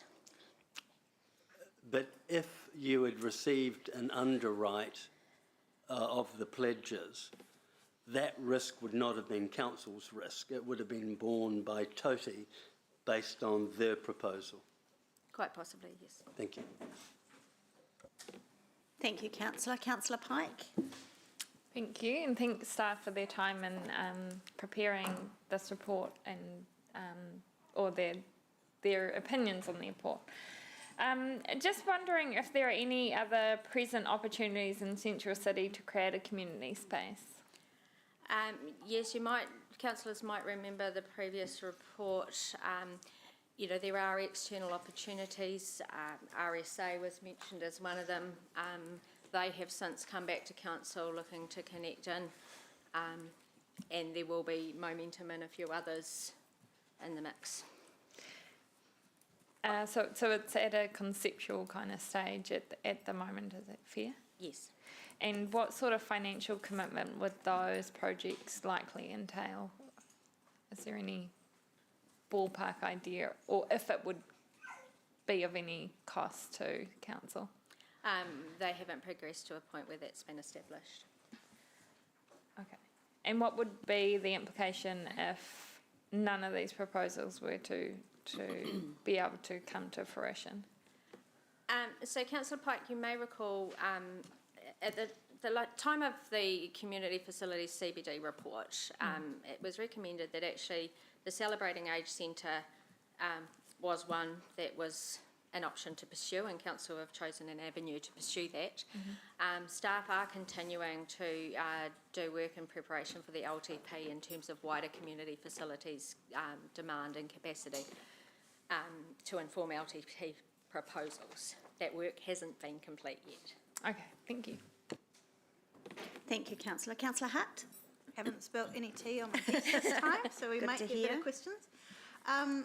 Just noting in the Toti presentation that they talked about how quickly things can be done. I was just wondering, as a new councillor, if you could remind me of the time frame that this proposal has been coming to council for? So that is somewhere, and with COVID in the middle as well. So there have been 2 extensions for the Toti proposal. Sean Murray looks like he's paused. Yeah, I'm just trying to remember, but if I could just sort of give you a quick outline. We closed the theatre. We then probably spent a year and a half trying to find a way to fix it. And So closed was 2016? 2016. Yep. And then after around a year and a half, Waikato Regional Theatre proposal, the Momentum proposal came to us, and probably a year after that, I'm thinking it's 2018, 2019, I think we heard from Toti originally. And then I think the formal proposal came around a year after that, I think. Paragraphs 10 and 11 cover it in terms of the Toti proposal. They were first given to 31st of December 21, and then extensions from there. Okay. In terms of the lack of confirmation of funding, and I appreciate this might be a hard question and I'm sorry for it, have we ever signed off on anything like this with any other community organisation or any other proposal that's ever come to us when there hasn't been written confirmation of funding? I can probably speak to the more recent proposals being the Cote Pacifica and the Settlement Centre, and the short answer is no, they weren't signed off without a commitment of funding. Yeah. Cool. Yes. If I could, back to, if I may. Maria, is there what budget is set aside for new build community facilities, either now or in the LTP? So Council have most recently approved an $8 million, or just over $8 million facility for Puketi Neighbourhood House. There are renewals sums in the LTP to look after what we've got in terms of our existing buildings, and there are no new build funds set aside, but we have been foreshadowing proposals coming to the next LTP. Thank you. So currently no quantum, but you are contemplating putting it in the LTP. Can I ask what sort of quantum you're contemplating putting in the LTP for a new community build for the next 10 years? So we would be looking at, I mean, it's hard to say without having, again, the scope, but it would be looking at sort of $10 million buckets or... And what would $10 million of a new build community facility get us? It would get us fit for purpose space. How much space? It would be in the region of 1,000 square metres. So I'm modelling it off the Puketi neighbourhood house build, but again, it really does depend what the space needs to look like and what space needs to be. So it's quite a difficult question to answer, Councillor Ewan. All right. My final question is to the Chief Executive. And it will rely on your insights because at the time in 2016,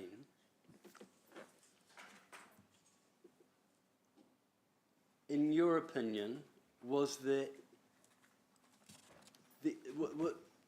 did you only recommend, did council only recommend closing Founders based on the seismic concern, or was there an element that by closing the Founders Theatre, it would help justify council's $25 million investment in the Waikato Regional Theatre? I'll probably get the Deputy CE just to start the answer of that question. Yeah, look, yeah, certainly, to be clear, back in 2016, we closed the theatre because it was operationally deemed to be unsafe. There were issues with the fly tower system and load carrying and so forth, and some external consultants advised that it was not safe to operate it as it was. It was only later that, as a part of the work we were doing to look at how do we strengthen the fly tower and so forth, that our engineers and advisors for the remedial action actually discovered that there were some serious earthquake strengthening issues across the entire building. So first up, it was due to operational safety. Second up, as we were looking to say, how do we fix it, we discovered the seismic. Then we actually went through quite a robust exercise to say, what does it take for us to invest to fix the seismic problems, to fix the other safety issues? And we came up with a figure that was going to be around close to 25 million at the time. And then from that point on, council were deliberating what to do. And then Momentum came to us and said that they would actually look at doing the project that they now have underway. And they sought council support in that they said, rather than put in the 25 or 30 million into fixing Founders Theatre, put it into our project. And the allure there for councillors at the time was that it was the opportunity for the build of a brand new purpose-built theatre that was up to modern day standards. The issue that we had with the event, the estimates at around the 25 million or 30 million mark, was that all we would do is fix what we had, where there would be no upgrade, there'd be a bit of painting, but the seats wouldn't be changed, there'd be no new technology, and so forth. So the Momentum proposal was quite attractive to the city at the time because it was going to bring us up into the current day's technology status and facilities, if you like, that we had there. Thank you. Councillor Bidder? Thank you, Deputy Mayor. Maria, in the property group report, did any of the options include a 500-seat theatre? I have got Debbie sitting there. I don't believe so. I'm pretty sure they did. No. I do have to disagree with that all the options did actually have a 500-seat theatre. So was that part of the brief to the property group, to look at options with a 500-seat theatre? So the property group were working very specifically on the resolution of council, which asked them to assess the Founders site and the Toti proposal, and that was the extent of their brief. So the Toti proposal, do you think that it put in a 500-seat theatre because that was what was in the property group report, to have a 500-seat theatre? That's probably a question for Toti, Councillor Andrew. And I'll leave it at that, thanks. Thank you. Great, thanks, Councillor. Councillor Casey Cox? Yeah, kia ora, Maria. Just a question. I know there's some work being done on looking at the wider city provision of space for community groups. I just wondered if you had any initial insights into what that's showing at this point. I know it's early. Yeah, it is very early, Councillor Anna. We have had 82 responses back from an initial 271 groups were emailed. 55 of those own their own facilities and 22 lease. There's 59% of those groups that responded saying that they could take on some more bookings, and that's across around 45 venues. So early indications are that there are some capacity in the wider network beyond the CBD, but I don't have any detail about the shape and form of that. That's something we'll work through as we travel into the long-term plan. Okay, thank you. Oh no, that's it for now. Thank you. Madam Chair, I've got a procedural question, if Yes, I may. certainly. In light of the fact that there's a lot of reliance on the Strategic Property Group report, I note this chamber has never had the opportunity to question the authors of that report directly. And I note in the chamber today we have a senior member of the Strategic Property Company. Could we not ask of them some questions? So we had them at the last council meeting, remember, Lady Debbie? Yes, Was so it? the And same Debbie's lady, here. Debbie, is Here here, we go. so absolutely, Good. Debbie can. Great suggestion. Excellent. While Debbie's taken to the seat, Maria, just a quick couple of questions from me.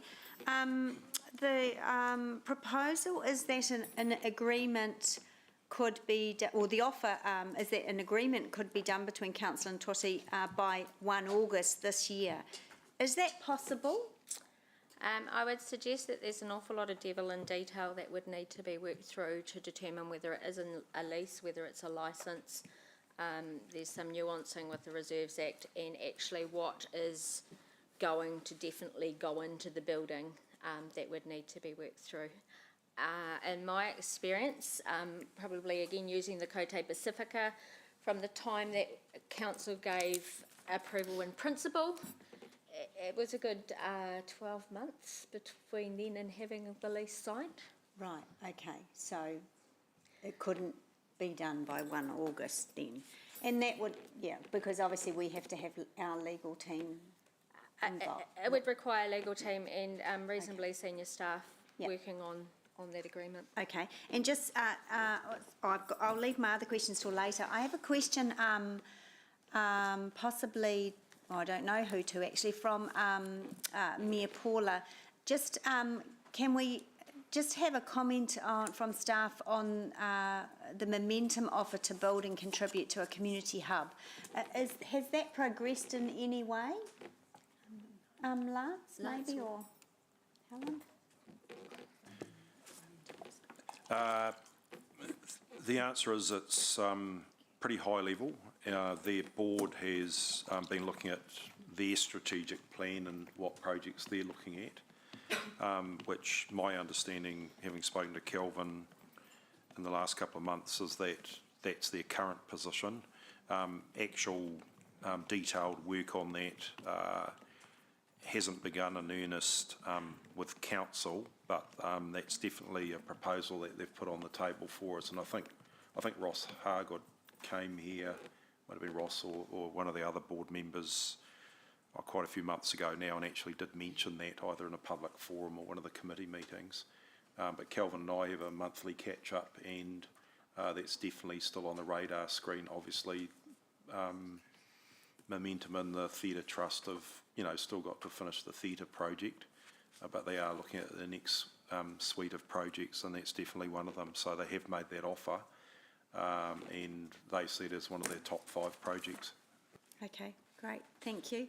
Council, we have Debbie in the hot seat as well from the Property Group, who was one of the authors of the report, so welcome questions to her as well. Next question from Councillor Naidu-Rolfe. Thank you. I just had, I didn't have specific questions. I might come back for more questions. Maria, you just touched on it briefly, and I have a question, more an organisational question, if I may. This has been tabled for the last few years, and I'm looking at as the community chair, I'm looking at our parks and Recreation Unit Director sitting in that chair talking about founders. So going forward, or, you know, if this did stick around, how are we resourcing this? I'm assuming it's taking up quite a lot of time. Do we have numbers around what type of staffing would be involved going forward, if it were to stay on the table? So, as I alluded to, I would expect that a senior staff member would need to be assigned to working on the lease agreements. There would need to be legal inputs, and I mean it is difficult to estimate in terms of capacity. Helen and I would need to have a conversation about what I wouldn't deliver in my role if I was expected to work on this proposal. As you know, Councillor Kesh, we have approval to proceed with Puketi Neighbourhood House and a number of other works across the city. So, okay, and that would be unbudgeted. Am I right to assume? A senior staff person. It's currently not a project that we have anticipated. We have anticipated the park development, but there is quite a different skill set required. Okay, and Debbie, hi. While you're there, I have heard suggestions that the property group report, there was demolition and then rebuild. Is there an aspect of demolition and then rebuild, or is that misguided? To realise the scope that was defined based on the user needs feedback, it involved an element of demolition in the sense of taking components out and refurbishing them, but we're not talking about demolishing and rebuilding from scratch. Yeah, quite different. Okay, thank you. Thank you. I'm going to go to our Zoom councillor, Councillor Van Osten. Thank you, Chair. To Maria, you talked about the potential for that lease to be around nutting out the detail and all of the complexities of it, that could take up to 12 months. A couple of questions with regard to that. So that will involve staff time, presumably. It would also need, I guess, to have some legal advice around it. Would that be on council's books, or would the expectation be that TOTI would fund that? That would be entirely up to council if they wish to ask TOTI to fund it. I guess option one in the report talks about some of the things, so it potentially isn't as simple as just granting a lease. Staff have outlined some of the things we would expect you would require should the decision be to work with TOTI. Yes, and in the interim, there would be no ability to begin works on the theatre that Robin Ratcliffe talked about today. So, no, Councillor Maxine. No. And what kind of impact, therefore, would that have on their ability to be able to deliver a completed project within that 24-month period? So, obviously, it would stretch that timeline. Staff's opinion is that the timeline for the lease approval given by TOTI is optimistic. And that any time taken between now and the completion of any lease agreement or arrangement would simply add on to the end of that 24-month timeframe, in your view? Absolutely, Councillor Maxine. Thank you. Thanks, Chair. Thank you. Councillor Wilson. Yeah, thanks, Deputy Mayor. Debbie, hello. Can you confirm to me, are you one of the principal authors of the Property Group's report? Yes, I am. When were you first engaged by Hamilton City Council to prepare a report on the Founders Theatre? It was September 2022 that we were asked, and there was a variation to our initial instruction to include. So initially it was looking at the community facilities, and primarily focusing on 30 Victoria Street, then we were asked to consider Founders as part of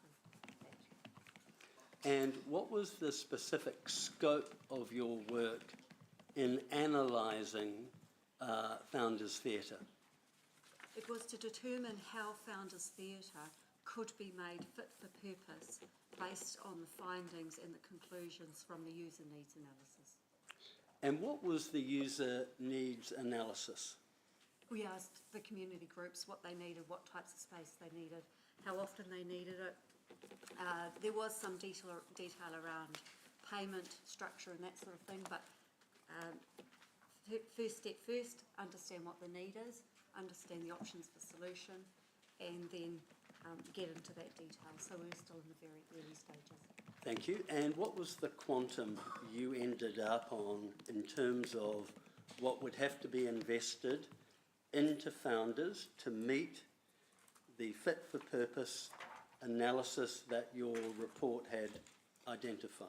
So if we looked at page 59 of the last report, it states the different options there, and the repurposing of Founders Theatre, which was the concept 4, came in at a total cost of 41 million. Great, thank you. I just wanted to confirm that, 41. Having now had time to absorb Toti's proposal, and being mindful that in fact the scope of what was fit for purpose was probably different to what your analysis was, do you believe there is accuracy to the proposal? And if not, why not? The scope that our understanding, and this is where I feel there's some lack of clarity as to the scope of what Toti is proposing, is very different to what we were proposing. And without understanding what they're ultimately wanting to achieve, it's hard to know whether it's going to be fit for purpose. So therefore, and we were never asked to do a comparison in apples for apples between Toti and what we were looking at from the user needs. So it was never an apples for apples. But when we look at what they're proposing, we're not clear because there isn't the clarity, the necessary clarity to understand what will be achieved, to understand where the costs are.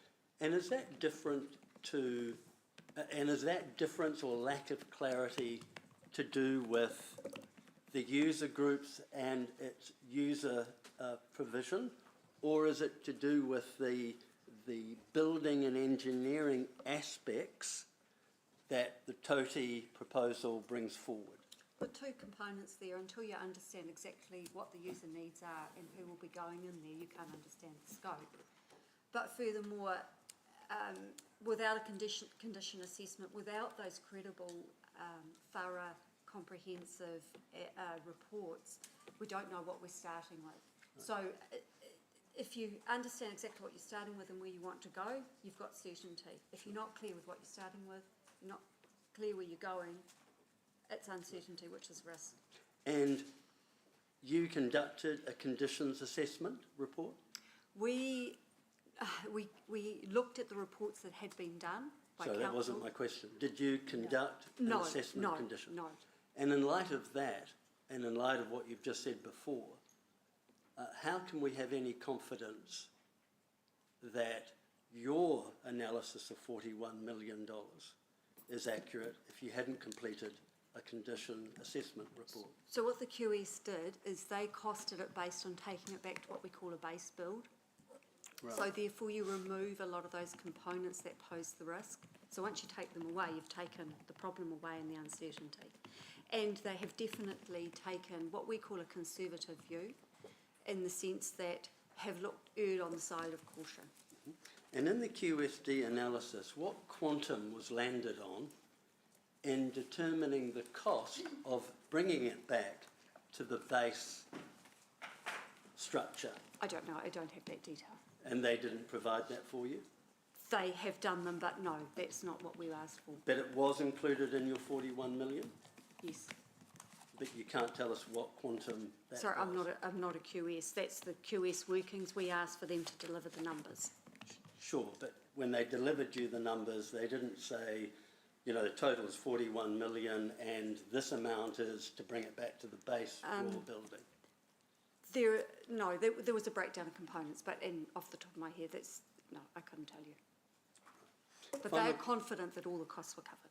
Right. Is it your expert view, and are you in a position to express an expert view, as to whether or not Toti's proposal is sound? As a property advisor and have been involved in a lot of building developments, I consider I do have sufficient experience and expertise in that field. I do not feel that Toti's proposal is comprehensive enough to give me confidence on the numbers. In what component? Their construction costing or the business plan? In all areas. Right. And would you need to be a QSD to have landed on that, in your opinion? The QS normally looks at the building and construction costs. We look at the whole lot, and we look at the income and the expenditure, the ongoing operating expenses, and just the practicalities. Thank you. Thank you. Councillor Casey Cox. Yeah, just a question. I guess the driver for a lot of this conversation is around the need for space for community groups. So I'm just curious as to the assessment of that in the CBD and your assessment of the user groups and their needs. Was there any assessment done around how that could be provided in a diverse, smaller venue way, like a series of small venues rather than one big one? It feels like that sort of became the option, but perhaps there were some other considerations as well. So I think, Councillor Enna, the survey was assuming that the CBD users needed to be in the CBD, so that further work hasn't been done about who actually specifically needs. What we did determine at the last report is that it was clear the celebrating age users had multiple reasons for them to remain in the CBD. In one space is what I'm really asking. Do they need to be in one area, one particular building? No. Okay, thank you. Is that all, Councillor? Yeah. Yep. Councillor Thompson. Thank you, Chair. Maria, in terms of the immediate need for community space, we have discussed having someone who would coordinate and manage existing spaces, including those not owned by council. How much did you think that might cost to actually do? Depending on how far you went with it, Councillor Sarah, if you started with a position salary, you might be looking 80,000 in that range, 80 to 90,000 for a staff member with some equipment on the ground. If you wanted to extend that coordination into booking systems and IT solutions, then that suite expands. I would expect those options would be cheaper than built form. Right, okay. And how much space do you think that might unlock? Well, we're still getting to the bottom of that wider community facilities, but as I said before, what that initial response is telling us is that there's 45 facilities across Hamilton that are not yet at capacity, and that could be utilised more effectively.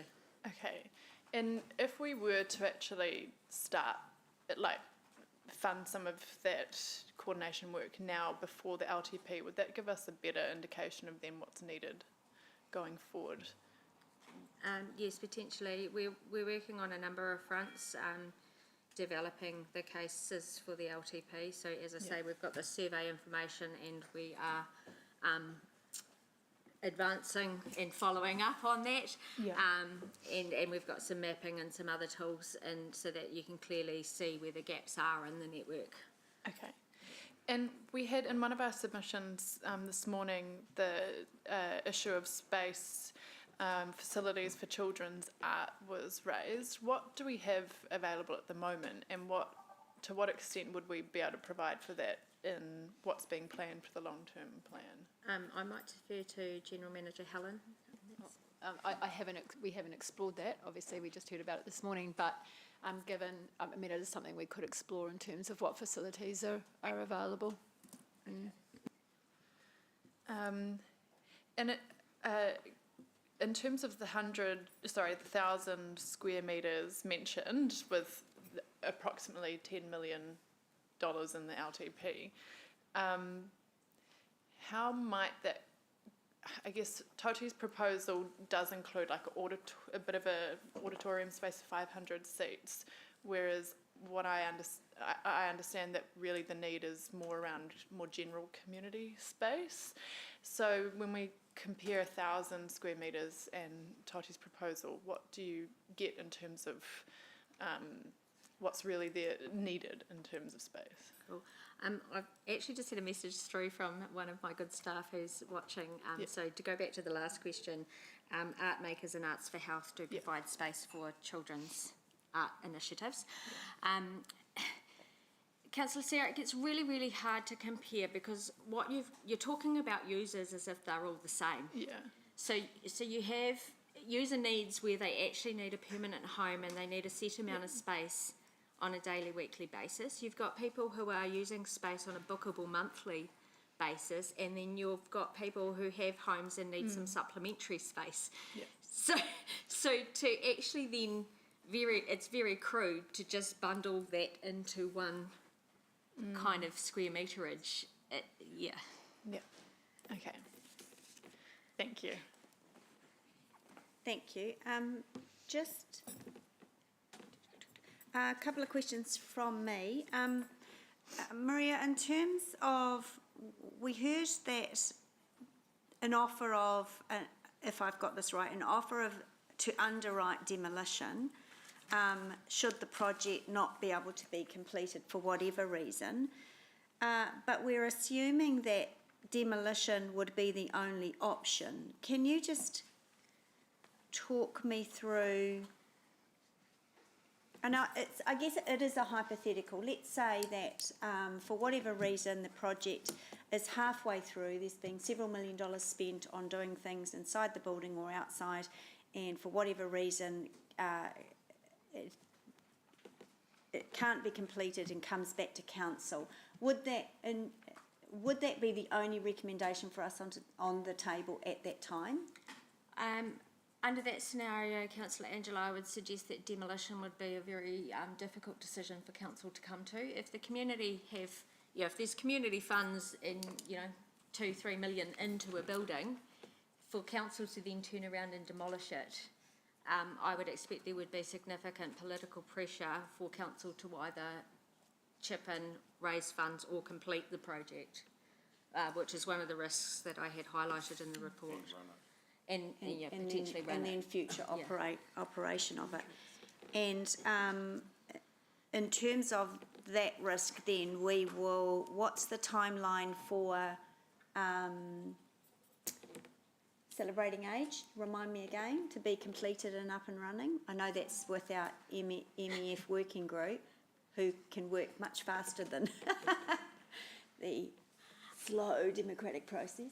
There is a timeline for the MEF working group to decide whether it's a go, no-go scenario. September, our chair is telling us. So, okay. Thank you for that.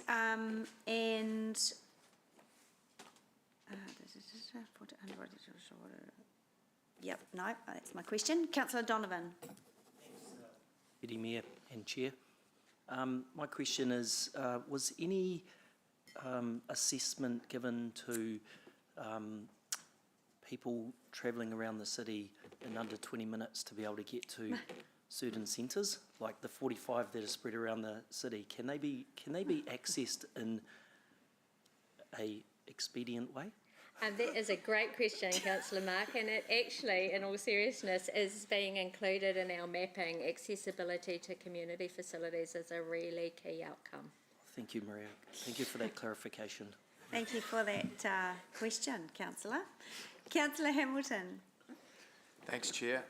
Just remind me, Maria, if you can, sorry, I know this is on the top of your head possibly, when we consulted on this back and there was an annual plan converting the founders to green space, what was the community response to that in terms of percentage? I don't know if you or Helen has that. There were a number of consultations that have been done over the years. I think the one you're referring to, Councillor Ryan, is the one where the option to turn the space into a public open space was the preferred option. Yeah, can you remember what that percentage or numbers or data was? 84%. 84%. Oh, thank you. Thank you. Chair, one final follow-up question. Yes, certainly. On that questionnaire that went out to the community, which led to that spectacular result that my good colleague, Councillor Ryan, just asked, what were the options put in front of the submitters? I could answer that. Pardon? I said I could answer that. Oh. Do you want me to? Yeah. So the first option was to just demolish and slightly greenfield. The second one was to demolish and enhance, and the third one was opening it up for and are there other community proposals that may come forward? And So that's there was when the no- 84% came in, to demolish and enhance. So there was no clear option to retain it and repurpose it? In the repurposing, in option 3, it did invite that, yes. But we didn't go out with a proposal to say this is what we would do. It was Thank you. asking the community, but yes. Thanks for that clarity. Councillor Casey Cox? Just also on that, just a reminder of how many people responded to that survey. 505. Do you remember? 500? Sorry. You know, when you've been round a while, you kind of remember some stuff. Sorry. Sorry, Maria. Don't be sorry, Councillor Angela or Chair. All right, so that looks like that's all of our questions. Now, we have, do you have some formal? I do have a mover of the staff rec, and then I have an indication of an amendment, and then possibly further amendments. So what I propose to do is, I think what we'll do is we'll get those up on the board. I know there'll be questions for clarification around those. Oh, Councillor Taylor? Sorry, yeah, mine was. I was only going to say I'm keen to move the staff motion. Yes, thank you. Councillor Taylor's going to move the staff rec. And then we may or may not break for lunch. I'll just see how the room's going and if we can progress it. So, so staff recommendation, Councillor's going to be moved by Councillor Taylor, which is on page 25. Thank you. Councillor Hamilton is going to second that. And then Councillor Bidder has an amendment. So we'll get that up on the board. I anticipate there may be some questions around that. So, Councillor Bidder, without debating, can you please explain the intention of this amendment? And yes, and Amy will email it. Thank you, Deputy Mayor. So this is pretty straightforward given all the discussion that has been going on. It includes some suggestions from Mayor Paula about some improvements to it. Essentially, what Toti needs is a commitment from the council so that it can get commitment from funders and groups. That's been the hold-up for everything we've been doing.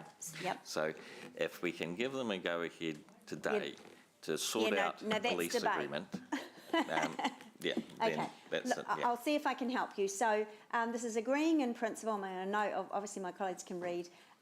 You're mitigating the concern around a theatre, so it will not include a permanent stage. Auditorium will not be used for theatre events. Construction must be completed within 2 years. In the case that redevelopment is not completed, the building will be demolished. Question on that: at whose cost? Is that written in here? That could be an amendment where the council, if it's prepared to give the $1.5 million and get that underwritten, that could be it. But I think it's simpler to just leave that out because we are retaining the $1.5 million anyway. Yep. Credible underwriter be obtained by Toti to address financial risk. Okay. And we've just had a message from Mayor Paula saying she didn't inform that. Did you email her your motion? I haven't, so Okay, all right, I so- saw her email and I passed it on to Amy to include Okay. into my Oh, right, motion. okay, Yeah. okay.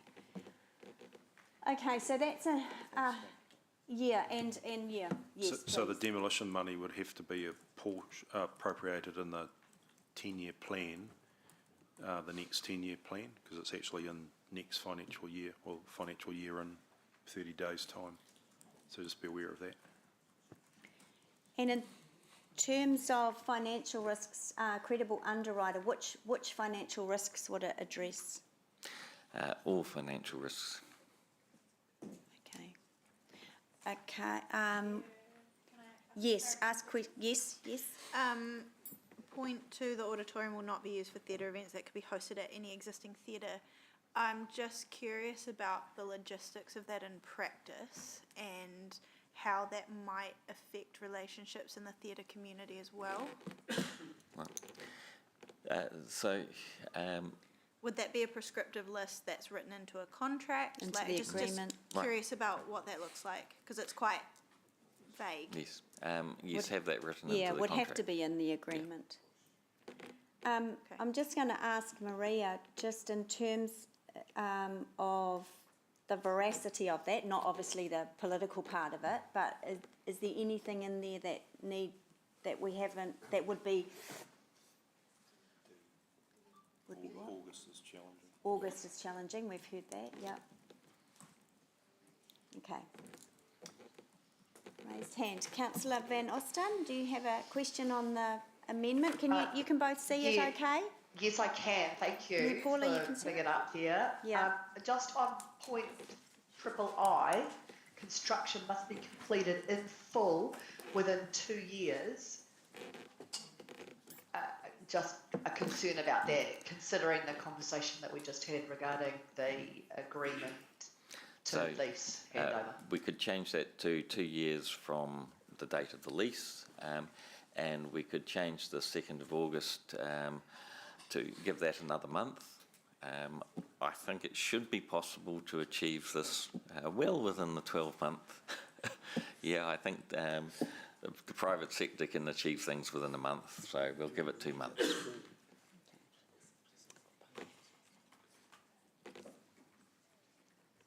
Okay, so I've had a note from Mayor Paula that her some of her points of suggestions were for in the case of if we need a foreshadowed, or actually if she wants to foreshadow a motion.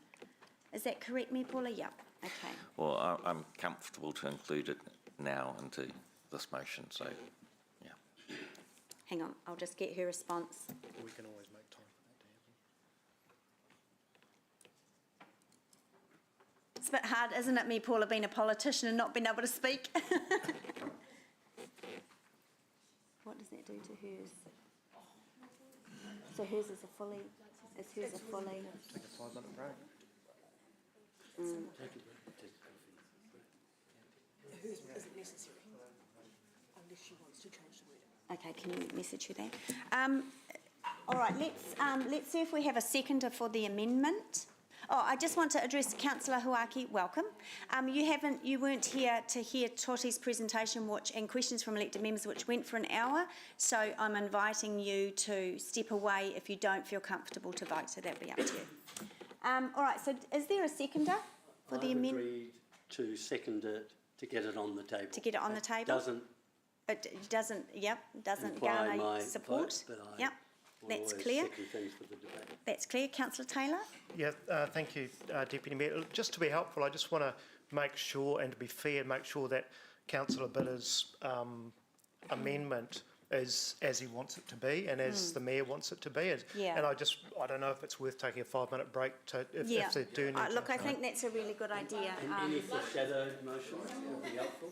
I don't think there are any foreshadowed motions, okay. but Amy's going to check with Mayor Paula. So let's take a break till, let's do 20 past. We might get this done before lunch. 20 past.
Councillors, can we take our seats now?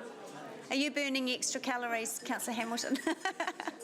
We'll have to get you one of those bouncy ball things. What are they? Physio balls. Good for your core. You good, Amy? Okay, right. Thanks for that. Now, we've got, Amy is going to put the amendment up there. I know staff have been caucusing as well. Just want to ask the CE in terms of the amendment that will be up there soon. Can you give us any more clarity on the associated costs that came up with questions? Yeah, I'm just looking at that to, if council voted for that, then to move that along, we would have to look at some additional resource for that and some legal costs. Just from our experience with Caudete Pacifica, Maria spent a large amount of her time for many months on that and making it happen. I'm just cognisant of putting staff under pressure. It's either that or we'd have to reprioritise some other projects to be deferred for some time. So I'll be looking at $120,000 for some additional resource for the annual plan for next year to make it happen. Okay, thank you.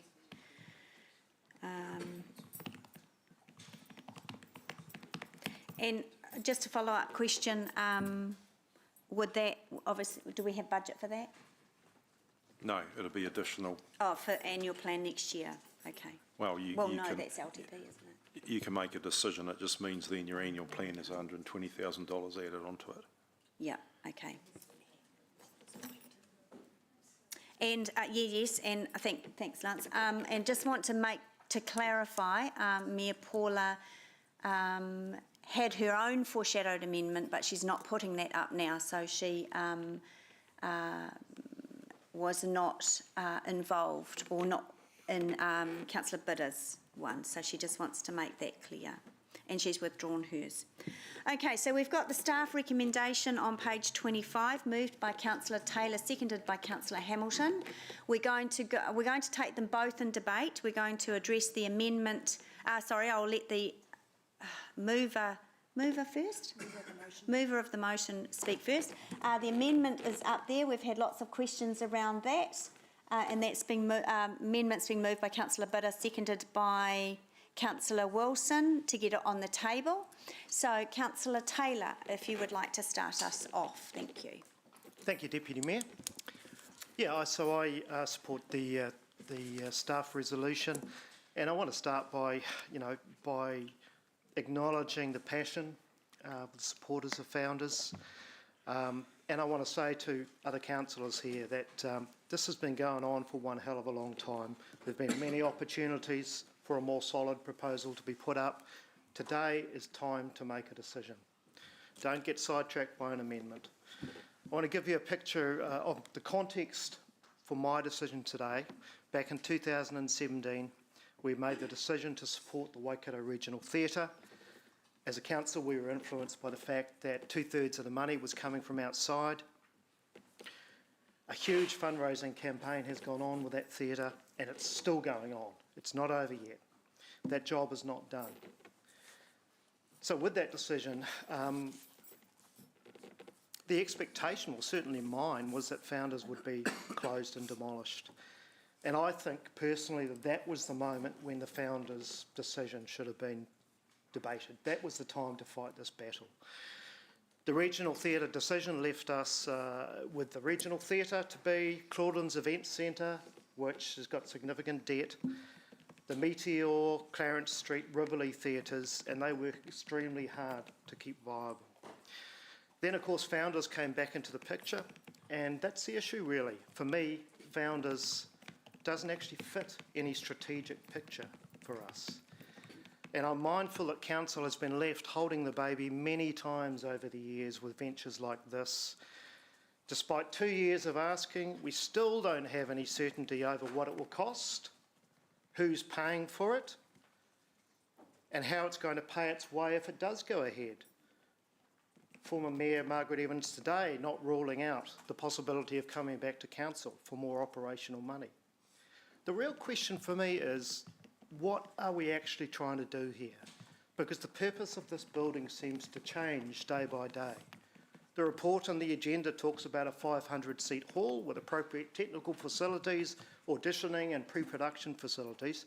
Today I've heard that the seats are going out now. It's no longer the case that it's going to be a hall or stage after concerns were raised about competition with existing theatres. It seems to me that it's a case that supporters will make this building's purpose whatever the council wants it to be in order to get our support. If the amendment goes through and more time's given, what's it going to come back as next time? The reality of this community use aspect is they're trying to shoehorn various groups into nooks and crannies into an old building that was never meant for that use. The city has a number of buildings converted into community space. Te Rapa Sports Dome, Enderley, and we're still paying our way out of that. It doesn't work. What we are getting here is something that is part community space, but not really, part theatre, but not really. I understand the desire to do up the building and not let it go, but I think there's other ways to honour founders' heritage. Sorry, it doesn't work, and councillors, I urge you, I beg you to finally make a deal. That's what we're here for. We're governors, we're here to make decisions. Thank you. Thank you, councillor. To the mover, to the seconder of the motion, councillor Hamilton. I'm going to break into song soon, I just don't know when, because I'm getting a bit delirious. But yeah, look, I talk completely what Jeff said, acknowledge the passion from Margaret and Tody, but just diametrically opposed to what you're trying to do here. This is actually a really straightforward decision, but it's coming up to be the second most embarrassing thing in my 5 years on council. Let's just reflect for a moment. We gave Tody a chance and gave him 12 months to December 21 to come back with a proposal. Then an extension to March 22. Then an extension to the extension to June 22. Then an extension on the extension to the extension with an opportunity to counter the property group's proposal. And here we are today, and they've fallen short again. No certainty, no underwrite. Our community's already voted on this a few years ago, 84%, very clear. And don't come at me with the 500... Excuse me? Sorry, audience, we were being respectful to listening and questioning when we had our proposals in front of us, so we need to show the same respect to our members. Thank you. Sorry, 84% of our community voted, and don't come at me saying it's only 500 people, because every time we go to an annual plan at LTP, we could be critiqued on a number, but that's a reflection of our community. So here we are. This is the song that doesn't end. It goes on and on, my friends. Some people started singing it, not knowing what it was, and then they just continued, be cousin, cousin, cousin, a song that doesn't end. So there's my rap. That was thank you, councillor. An interesting debate. Right, I'm just going, before I go to other members, although there's no one on the list yet, I'm going to read Mayor Paula's debate points, and just want to again preface it that she does have laryngitis, so is unwell. So this is Mayor Paula's points. She says, I'm unable to support the proposition of Toti today. I 100% support the need for community space, and this is something that we are working with great focus on right now at other locations. Mayor Paula understands the nostalgia with this area and I supported and do again the proposal for the Western Town Belt enhancement. I don't support anything that undermines the investment into the other theatres that has occurred, but I was clear we needed a fully funded business case. There are a lot of good ideas and promises in the proposal, but sadly no real cash, and my concerns around sustainability of the project remain. However, I thank the community for the efforts, drive and passion, and urge with them to work with us on getting the much needed fit-for-purpose green space we need for the city. I hope I have done that justice for you, Mayor Paula. Thank you. Right, further debate. So now I'm going to go to you, Councillor Bidder. Thank you. Thank you, Deputy Mayor.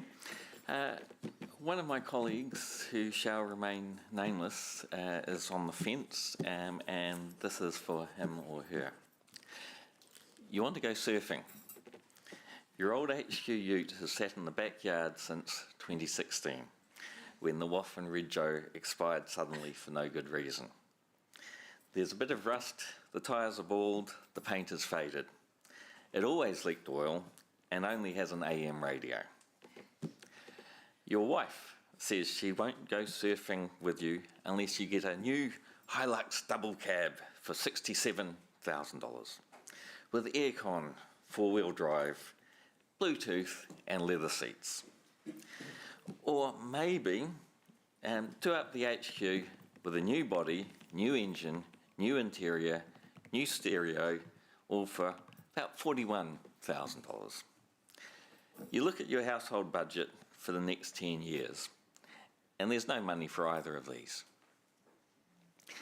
Then your best mate says he will do up the HQ for you. New tyres, new paint job, new WAF, and new rego.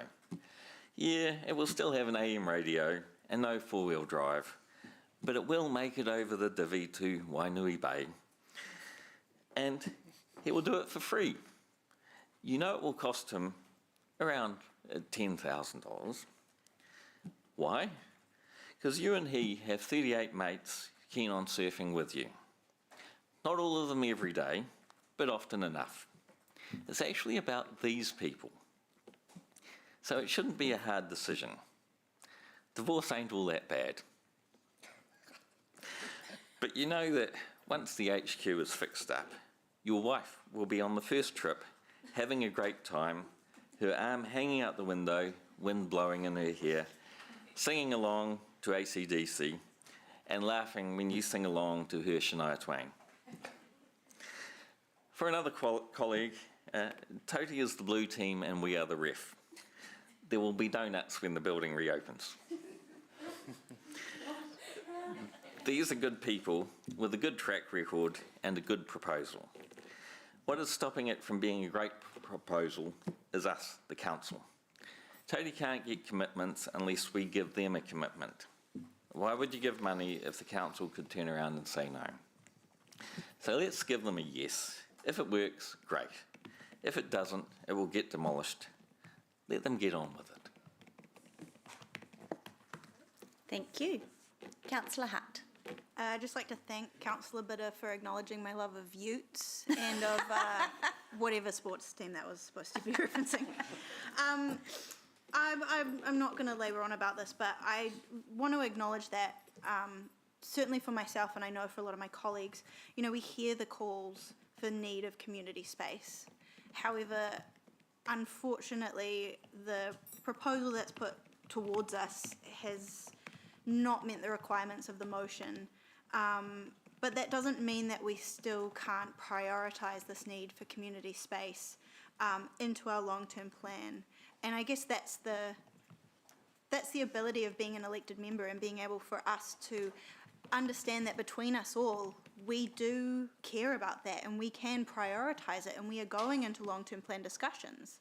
So just because we're saying no to something today doesn't mean that the underlying issue we can't bring forward and make sure is addressed in what we have coming up. It's also incredibly disappointing, from my personal opinion, to demolish a building from a sustainability point of view. But I think this also speaks to a need for us to better prioritise the, for want of a better word, the well-being of our buildings. This isn't the first building that we could be demolishing this year, but actually I think we need to make sure that we're not cutting maintenance budgets, not letting stuff, you know, sit there and not be looked after.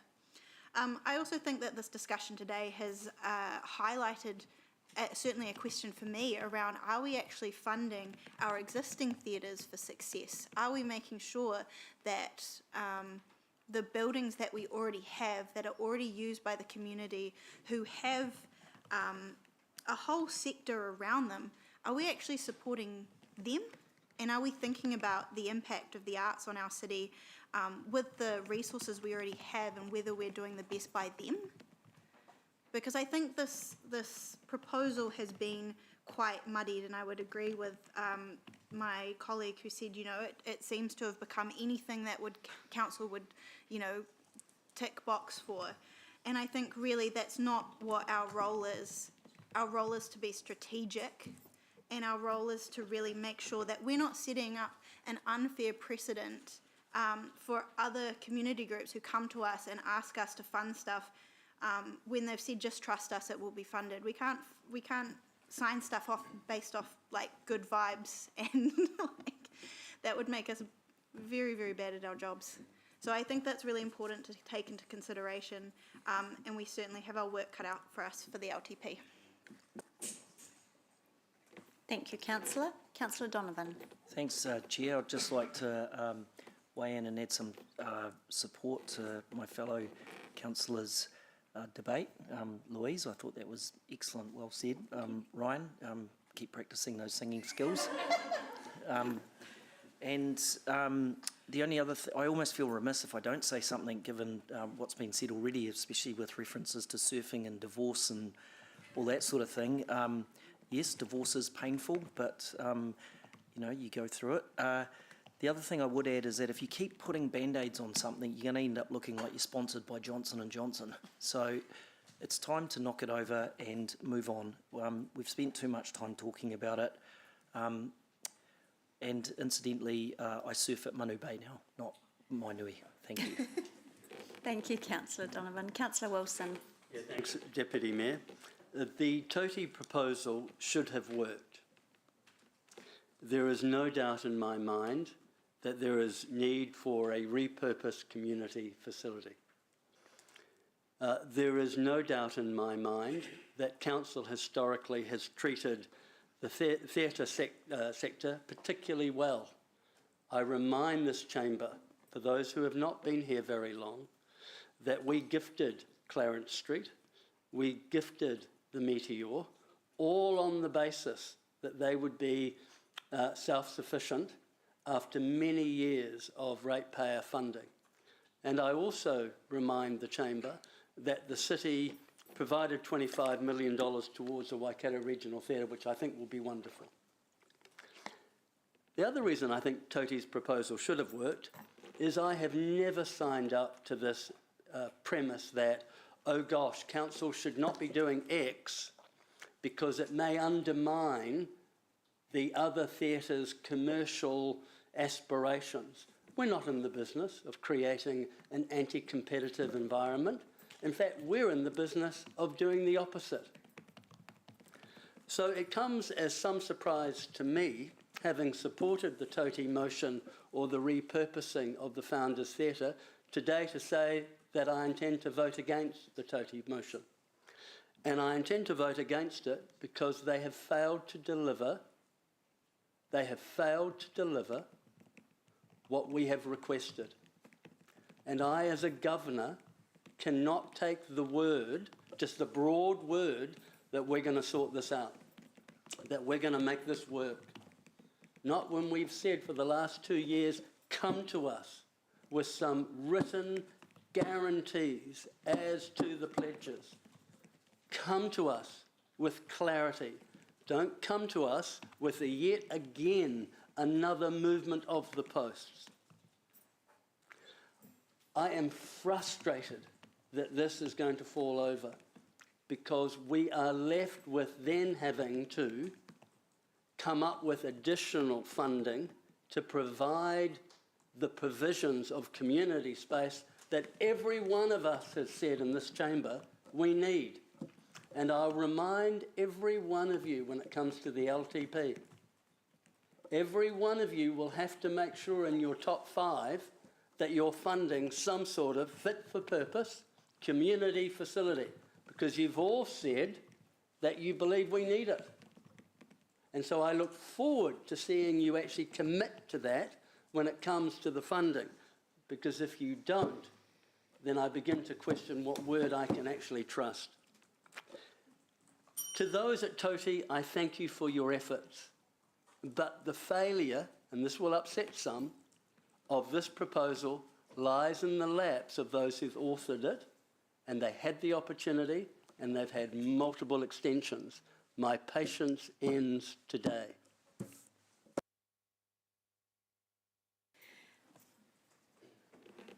Councillor Thompson.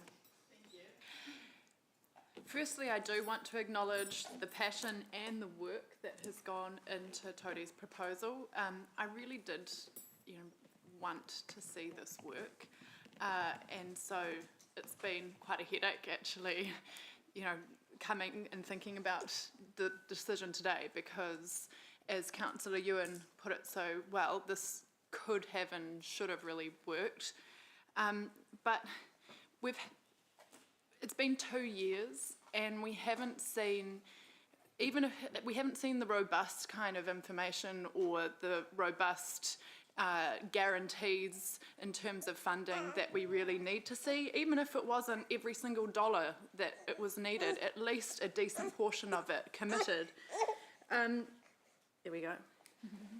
And it's not a question of this is at no cost or no risk to council. There are risks. For example, what happens if there isn't the funding together in time to actually start constructing it within 2 years? What happens if there are cost overruns and it comes into trouble partway through? Who picks that up? What happens if the operating revenue doesn't actually stack up the way that's planned? And these risks are quite real, given that we really don't have a strong, robust proposal to date. And in the meantime, we've got all this planning that is sitting on hold, transport improvements at an intersection where someone was recently killed, a Central City park with water play, which is still sitting on hold, and will likely continue to sit on hold given uncertainty if Toti's proposal goes ahead. And in the meantime, those projects also become more expensive. So this isn't a question of a project at no cost or no risk. I also agree with Councillor Ewan that we need to be genuinely looking then at funding fit for purpose community space in this long-term plan. And I'd also like us to consider earlier than that, actually looking at a coordinating role for utilising the space that's already there. That would be an extremely cost-efficient first step and would tell us, by the time we get to the long-term plan, what kind of space is available for groups already and what are our true needs in terms of space in the next 5 to 10 years, and what further do we need to do, like a booking system or software, to make it easier to really utilise what's already available. So I may be bringing something to that discussion to the community committee meeting, as Councillor Kesh sits right here beside me. But yeah, unfortunately, I will be supporting the staff recommendation today. Councillor Van Alsten. Thanks, Chair. Thanks also to Toti, Margaret, your enthusiasm, your passion, and your ability to be able to bring people around you to share that.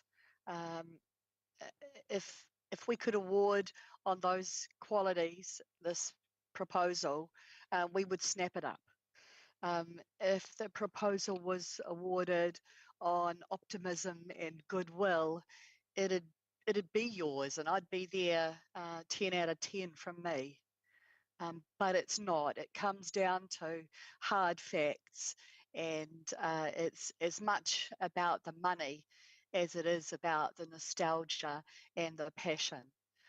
And we as elected members have to think about the really big impacts that it has broadly across the whole of the city and all of the projects that we have been entrusted to be able to deliver on. We haven't really been able to nail down exactly what's needed to repurpose the building's construction.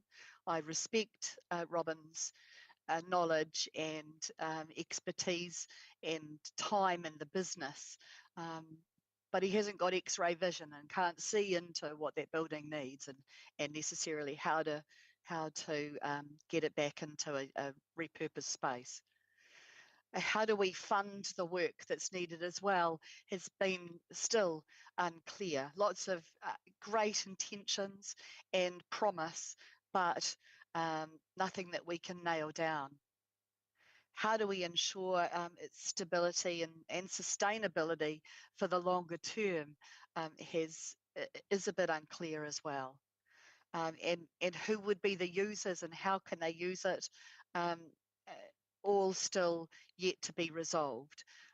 It's become a bit of a Frankenstein's monster without being able to answer enough of the questions that we've all had today. And the time to have done that is today. I've been really patient, trusting that it could be done, giving a bit more time when you've asked and when it's been needed. And boy, I had my fingers, toes and everything crossed in order to give you that time and hope that it would be able to be delivered on. But I really have to go back to my opening remarks about passion, enthusiasm, optimism and goodwill just won't get it across the line.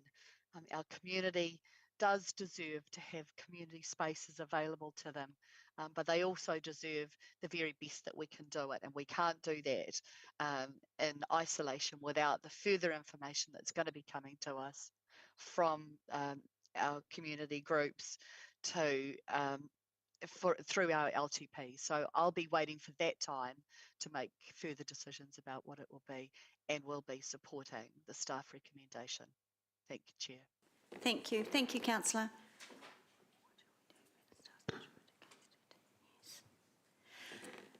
I'll just say a few words. Oh, sorry, Councillor Naidu-Rolfe, you're next. Yes. Look, no one wants to demolish a building. It hurts you to even have the thought. And when it's to do with community space, it hurts more. Especially working in the community portfolio with Anna, we see the need all the time. But I just can't support this. It doesn't stack up for me. I think our community deserves a fit-for-purpose building, and I'm really glad to hear Councillor Wilson talk about that, because we'll be looking forward to your support, everyone, at LTP time. There was one thing that just stuck out to me in the proposal today, and that was the maintenance costs. It's budgeted for around 6K a year, and there's not much you can do for 6K a year these days. Most of you know I sit on the Peak board as a council representative, and I can tell you, that's a building that's less than 10 years old, and there have been huge unexpected maintenance costs with the building that's built not that long ago. So you just never know what's going to hit you, and you never know where the money is going to come from. So that just stuck out to me in the proposal that I can't quite get over. So yeah, unfortunately, I acknowledge the passion, I acknowledge the hard work that's gone into the proposal. But if we're going to be talking about what's best for the community and community groups out there, I think that we owe it to our community groups to give them the best that the city can offer, and not save the building for the sake of trying to fit the community in. Thank you. Thank you. I'll just say a few words then before I go back to Councillor Taylor for right of reply.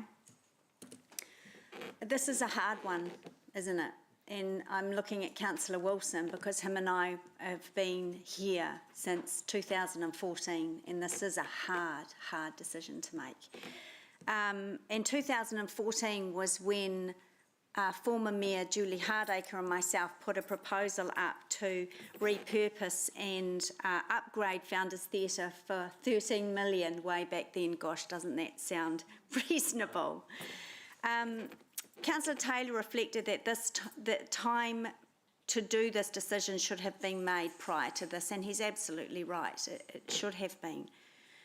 And that's democracy, isn't it? It's such a slow-moving beast at times. It frustrates us, and then we have a 3-year term that sits in the middle of it, and upsets things as views around the table change. We do need community space, and this council has taken some really solid steps to do that. And as we heard from staff through decisions, there's another 10 million proposed that will be put into the LTP for us to consider. I am concerned about the unbudgeted 120 to 150 as mentioned by our CE. This is an unbudgeted cost and that concerns me greatly. I'm also reflecting and aware of the 84% of the community who responded and said that they wanted the site to be returned to an enhanced park. I added the conditional assessment report and peer review because I felt that responding to questions and concerns around the table from members, we needed that information and I wanted to be able to rely on that from an external professional. But sadly, like Councillor Wilson, I'm not convinced. As Councillor Thompson said, we have heard from staff that there are more risks here than it won't cost council anything, and I'm acutely aware of a level playing field as well. When we went through the proposal with Cote, they came with confirmed funding.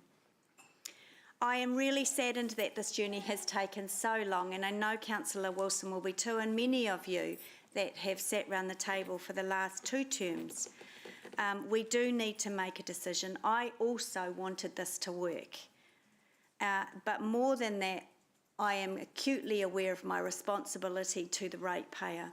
Originally, I wanted a town hall, but there was never the support around the table. I wanted the extra bits and bobs that have been added way before my time onto this building taken off, and I wanted it renewed as a town hall for our city, but that time, as Councillor Taylor has pointed out, has passed. So unfortunately, and with a deep, sad heart, I am not convinced by the amendment and will not be supporting it. Thank you. Councillor Pike. Thank you, Deputy Mayor. Look, I really feel the weight of this decision today, not because as a Hamiltonian I participated in Stage Challenge and went to multiple shows at Founders, but because once we make this decision, there is no going back. I had considered originally the ask to commit $6 million of ratepayers' money to commit to this decision, which had me leaning towards a demolition. Since then, Tote's ask of council has changed, and they're now not asking for that and are proposing a new funding model involving minimal input from council to provide 3,500 metres squared of community space. On the other hand, the new build purpose staff facility staff have indicated could cost $10 million for 1,000 metres of community space. And that is where the heart of my decision lies today, is the real and immediate need for community space. There is, on the reports, there was indicated a 5,800 metre squared space of need. A multitude of groups with different needs, each representing different people of our community. And that is the need today, not counting in the proposed growth of Hamilton that we keep getting reminded of. We have a proposal today that isn't watertight, but they need the commitment to get across the line. With our security being this, if this passionate group cannot meet it, we have one of their team saying that they are willing to come to the party and underwrite the demolition costs and return to our original plan. Colleagues have said today that they can't take the risk of someone's word and said they can't do it, which they have said, Tote have said, they can't do without our commitment. Instead, they have said they will take on this risk of the current proposal by saying they'll hold personal responsibility of that.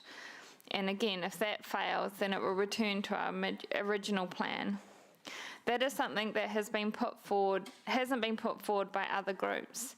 And ultimately, I see this as a place for our people, by our people, and it is the people that I hope to represent with my vote today. to reply? Thank you, Deputy Mayor.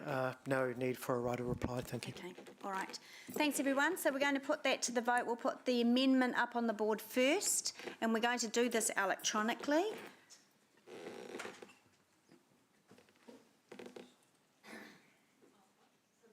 So this is the amendment. This is Councillor Bidder and Councillor Wilson's amendment.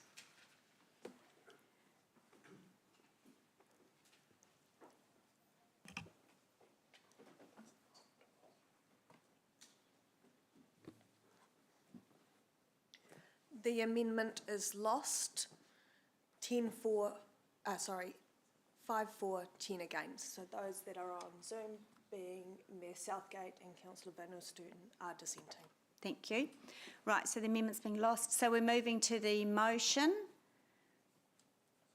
And that will go up on the board.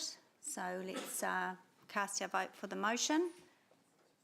Can our Zoomers clear your... Oh, yep, that's right.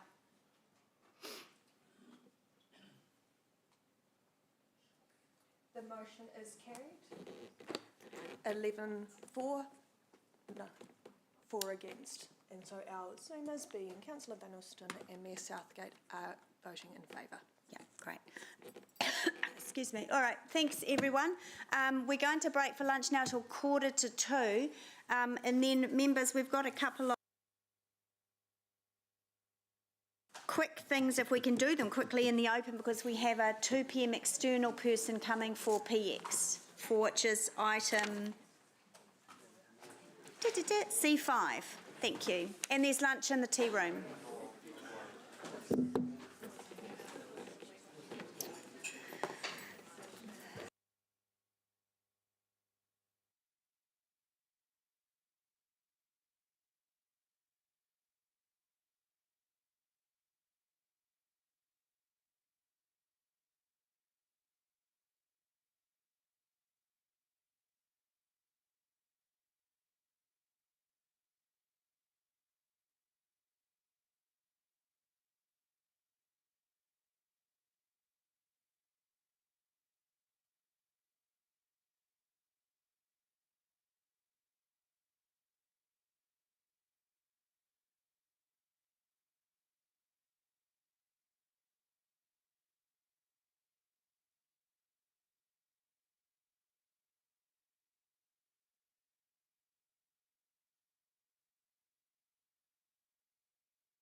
All right, can I have a mover? I'll move. Can I have a seconder? Going once, going twice. I'll second. Crikey. Sarah and Louise, who would be jumping. Oh, councillor, do you... Sarah's here now. Okay, we're moving too quickly. All right. So I know. Item 11, page 124, we're on the climate change submission, Climate Change Commission submission, and I have moved. Councillor Wilson has seconded. Are there any questions for staff? Councillor Casey Cox. Sorry. No pressure. Okay, yeah. I really support the submission. I guess my questions related, they weren't like critical things necessarily, but in terms of, I really appreciated our suggestion around the need for an economic strategy for climate change, and it wasn't really a question. I appreciate the point in the submission, and I guess the question is that an internal process as well? Like, do we look at our own economic theory and underpinnings, as well as suggesting it to the Climate Commission? So yes, this is a piece of work that we're looking to do through the climate change roadmap work that we're going to be doing this coming year, and then through the LTP you'll see us put some requests forward around the climate change disclosure program, and that will include looking at the economic implications for Hamilton and understanding what our strategy should be in response to that. Cool, thank you. And then just a question too around, I noticed there was a suggestion around for them to consider wetlands and re-wetting peat. Yep. So again, another question around how we also, because I know there's 30 wetlands and peacocks, I think, or that was what was suggested yesterday. So that's also something we consider in our emissions profile as a city. At the moment we don't, because there's no clear mechanism and calculations that you can do that, and so that's kind of one of the key points that we're saying to the Commission, is that whilst we're looking very narrow at the emissions profile and the way you can calculate it, we actually need to be thinking more broadly and including some of these other sort of sources that aren't as easy to calculate. Yeah, yeah. Okay, so we will also be doing that. Cool, awesome. Thank you. That was all. Thank you. Any other questions? There are none. Okay, thank you, team. That's been moved and seconded. Is there? I have no debate on this one. Councillor Taylor. Yeah, thank you, Deputy Mayor. I will debate because in an ideal world, I would have picked this up earlier and given an opportunity for reworking of the submission, but I think I'll probably be in a minority anyway. Look, I think it's completely inappropriate for me to support this because I don't actually agree with virtually any of its content. The drive for urban form, compact cities and further intensification, which is unfortunately embedded in our Metro Spatial Plan as well, and Plan Change 12, I think is actually a hugely negative plan change for our city. If you think about Plan Change 12, you know, you're looking at suburbs like Whitiora, Te Rapa, Hamilton East, where within 800 metres of the central city, we're looking at 6-storey buildings. And, 400 metres from suburban centres, we're looking at 5-storey buildings. And everywhere else, we're stuck with, relatively high intensity as well. So I don't agree with that drive of the compact city, and I think there's a strong ideological component to that. And to suggest that building out should only be considered as, quote, a last resort, I think is incredibly simplistic and ignores the fact that unlike some of the ad hoc infill development going in, there can be significant environmental qualities to purpose-built greenfield development. Councillor Ryan's report to the Strategic Committee on Tuesday was a very good report, and his quote, many of our upcoming greenfield sites have the scale and ability to provide more environmentally resilient neighbourhoods. Stormwater management, swales, designed from the outset for separated cycling and walking and micro-mobility facilities. Great quote. So I think it's a silly ideological position to virtually outlaw greenfield sites on account of reducing emissions. There's a bit more in there, but I won't get into it because I've run out of time. Thanks. Great, thank you, Councillor. Councillor Casey Cox. Yeah, I just want to pick up on Jeff's point around ideology, I guess. I've been thinking a bit about ideology in regards to climate and the work that we're doing as a city to develop more intensification in a more compact city. And I don't consider it an ideologically driven thing, but more about the protection of a future generation in terms of our commitments to climate and climate reduction, climate emissions reduction. So if that's an ideological position, I'm really concerned for our future, because I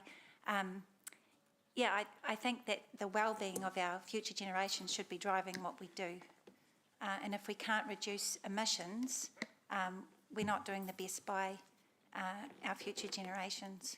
So it's an interesting discussion to suggest that it's ideological when actually I think it's about values.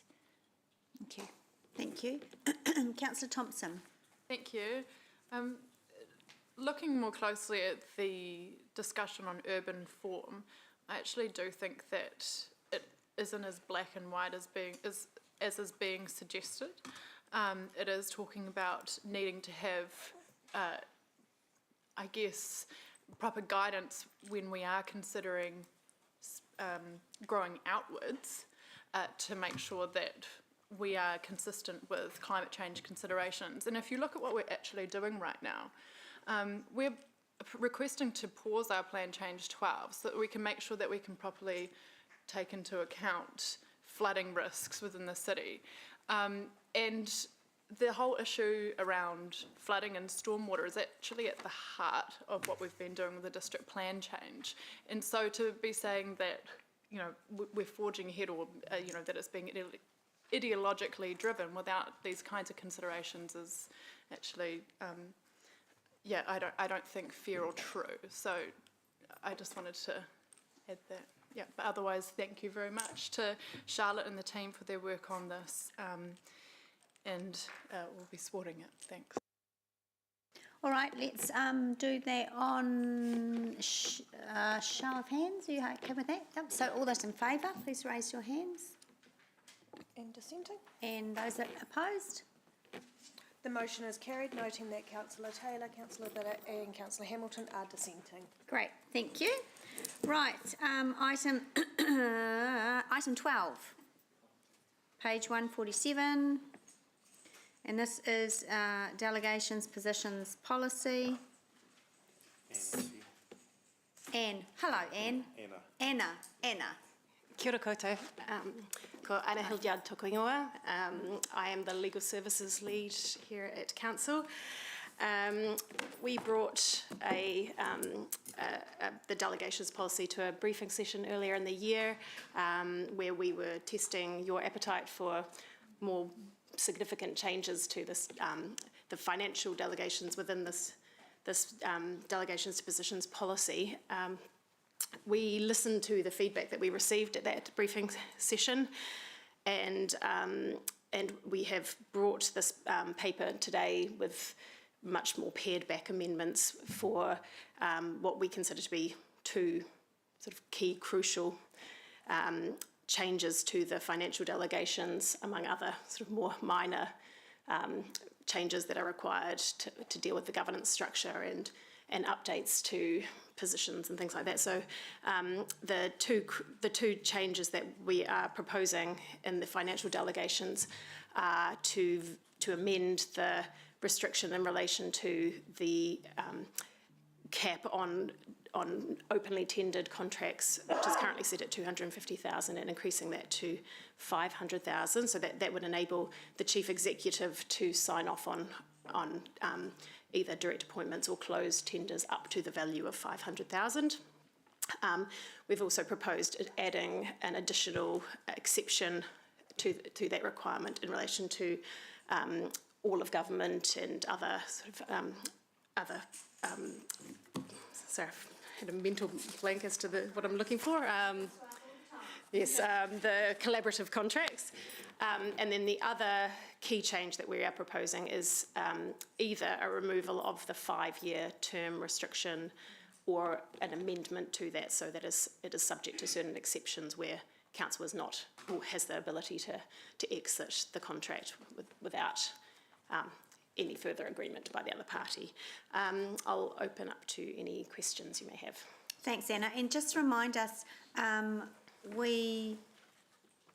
this came back to us as a response because we had a discussion a little while ago, didn't we? And there were some movements of delegation suggested that council wasn't as comfortable with, so you've come back to us. Yes. And members, track changes of the policy are on 167, so you can see exactly what's been amended. Thank you, Councillor Wilson.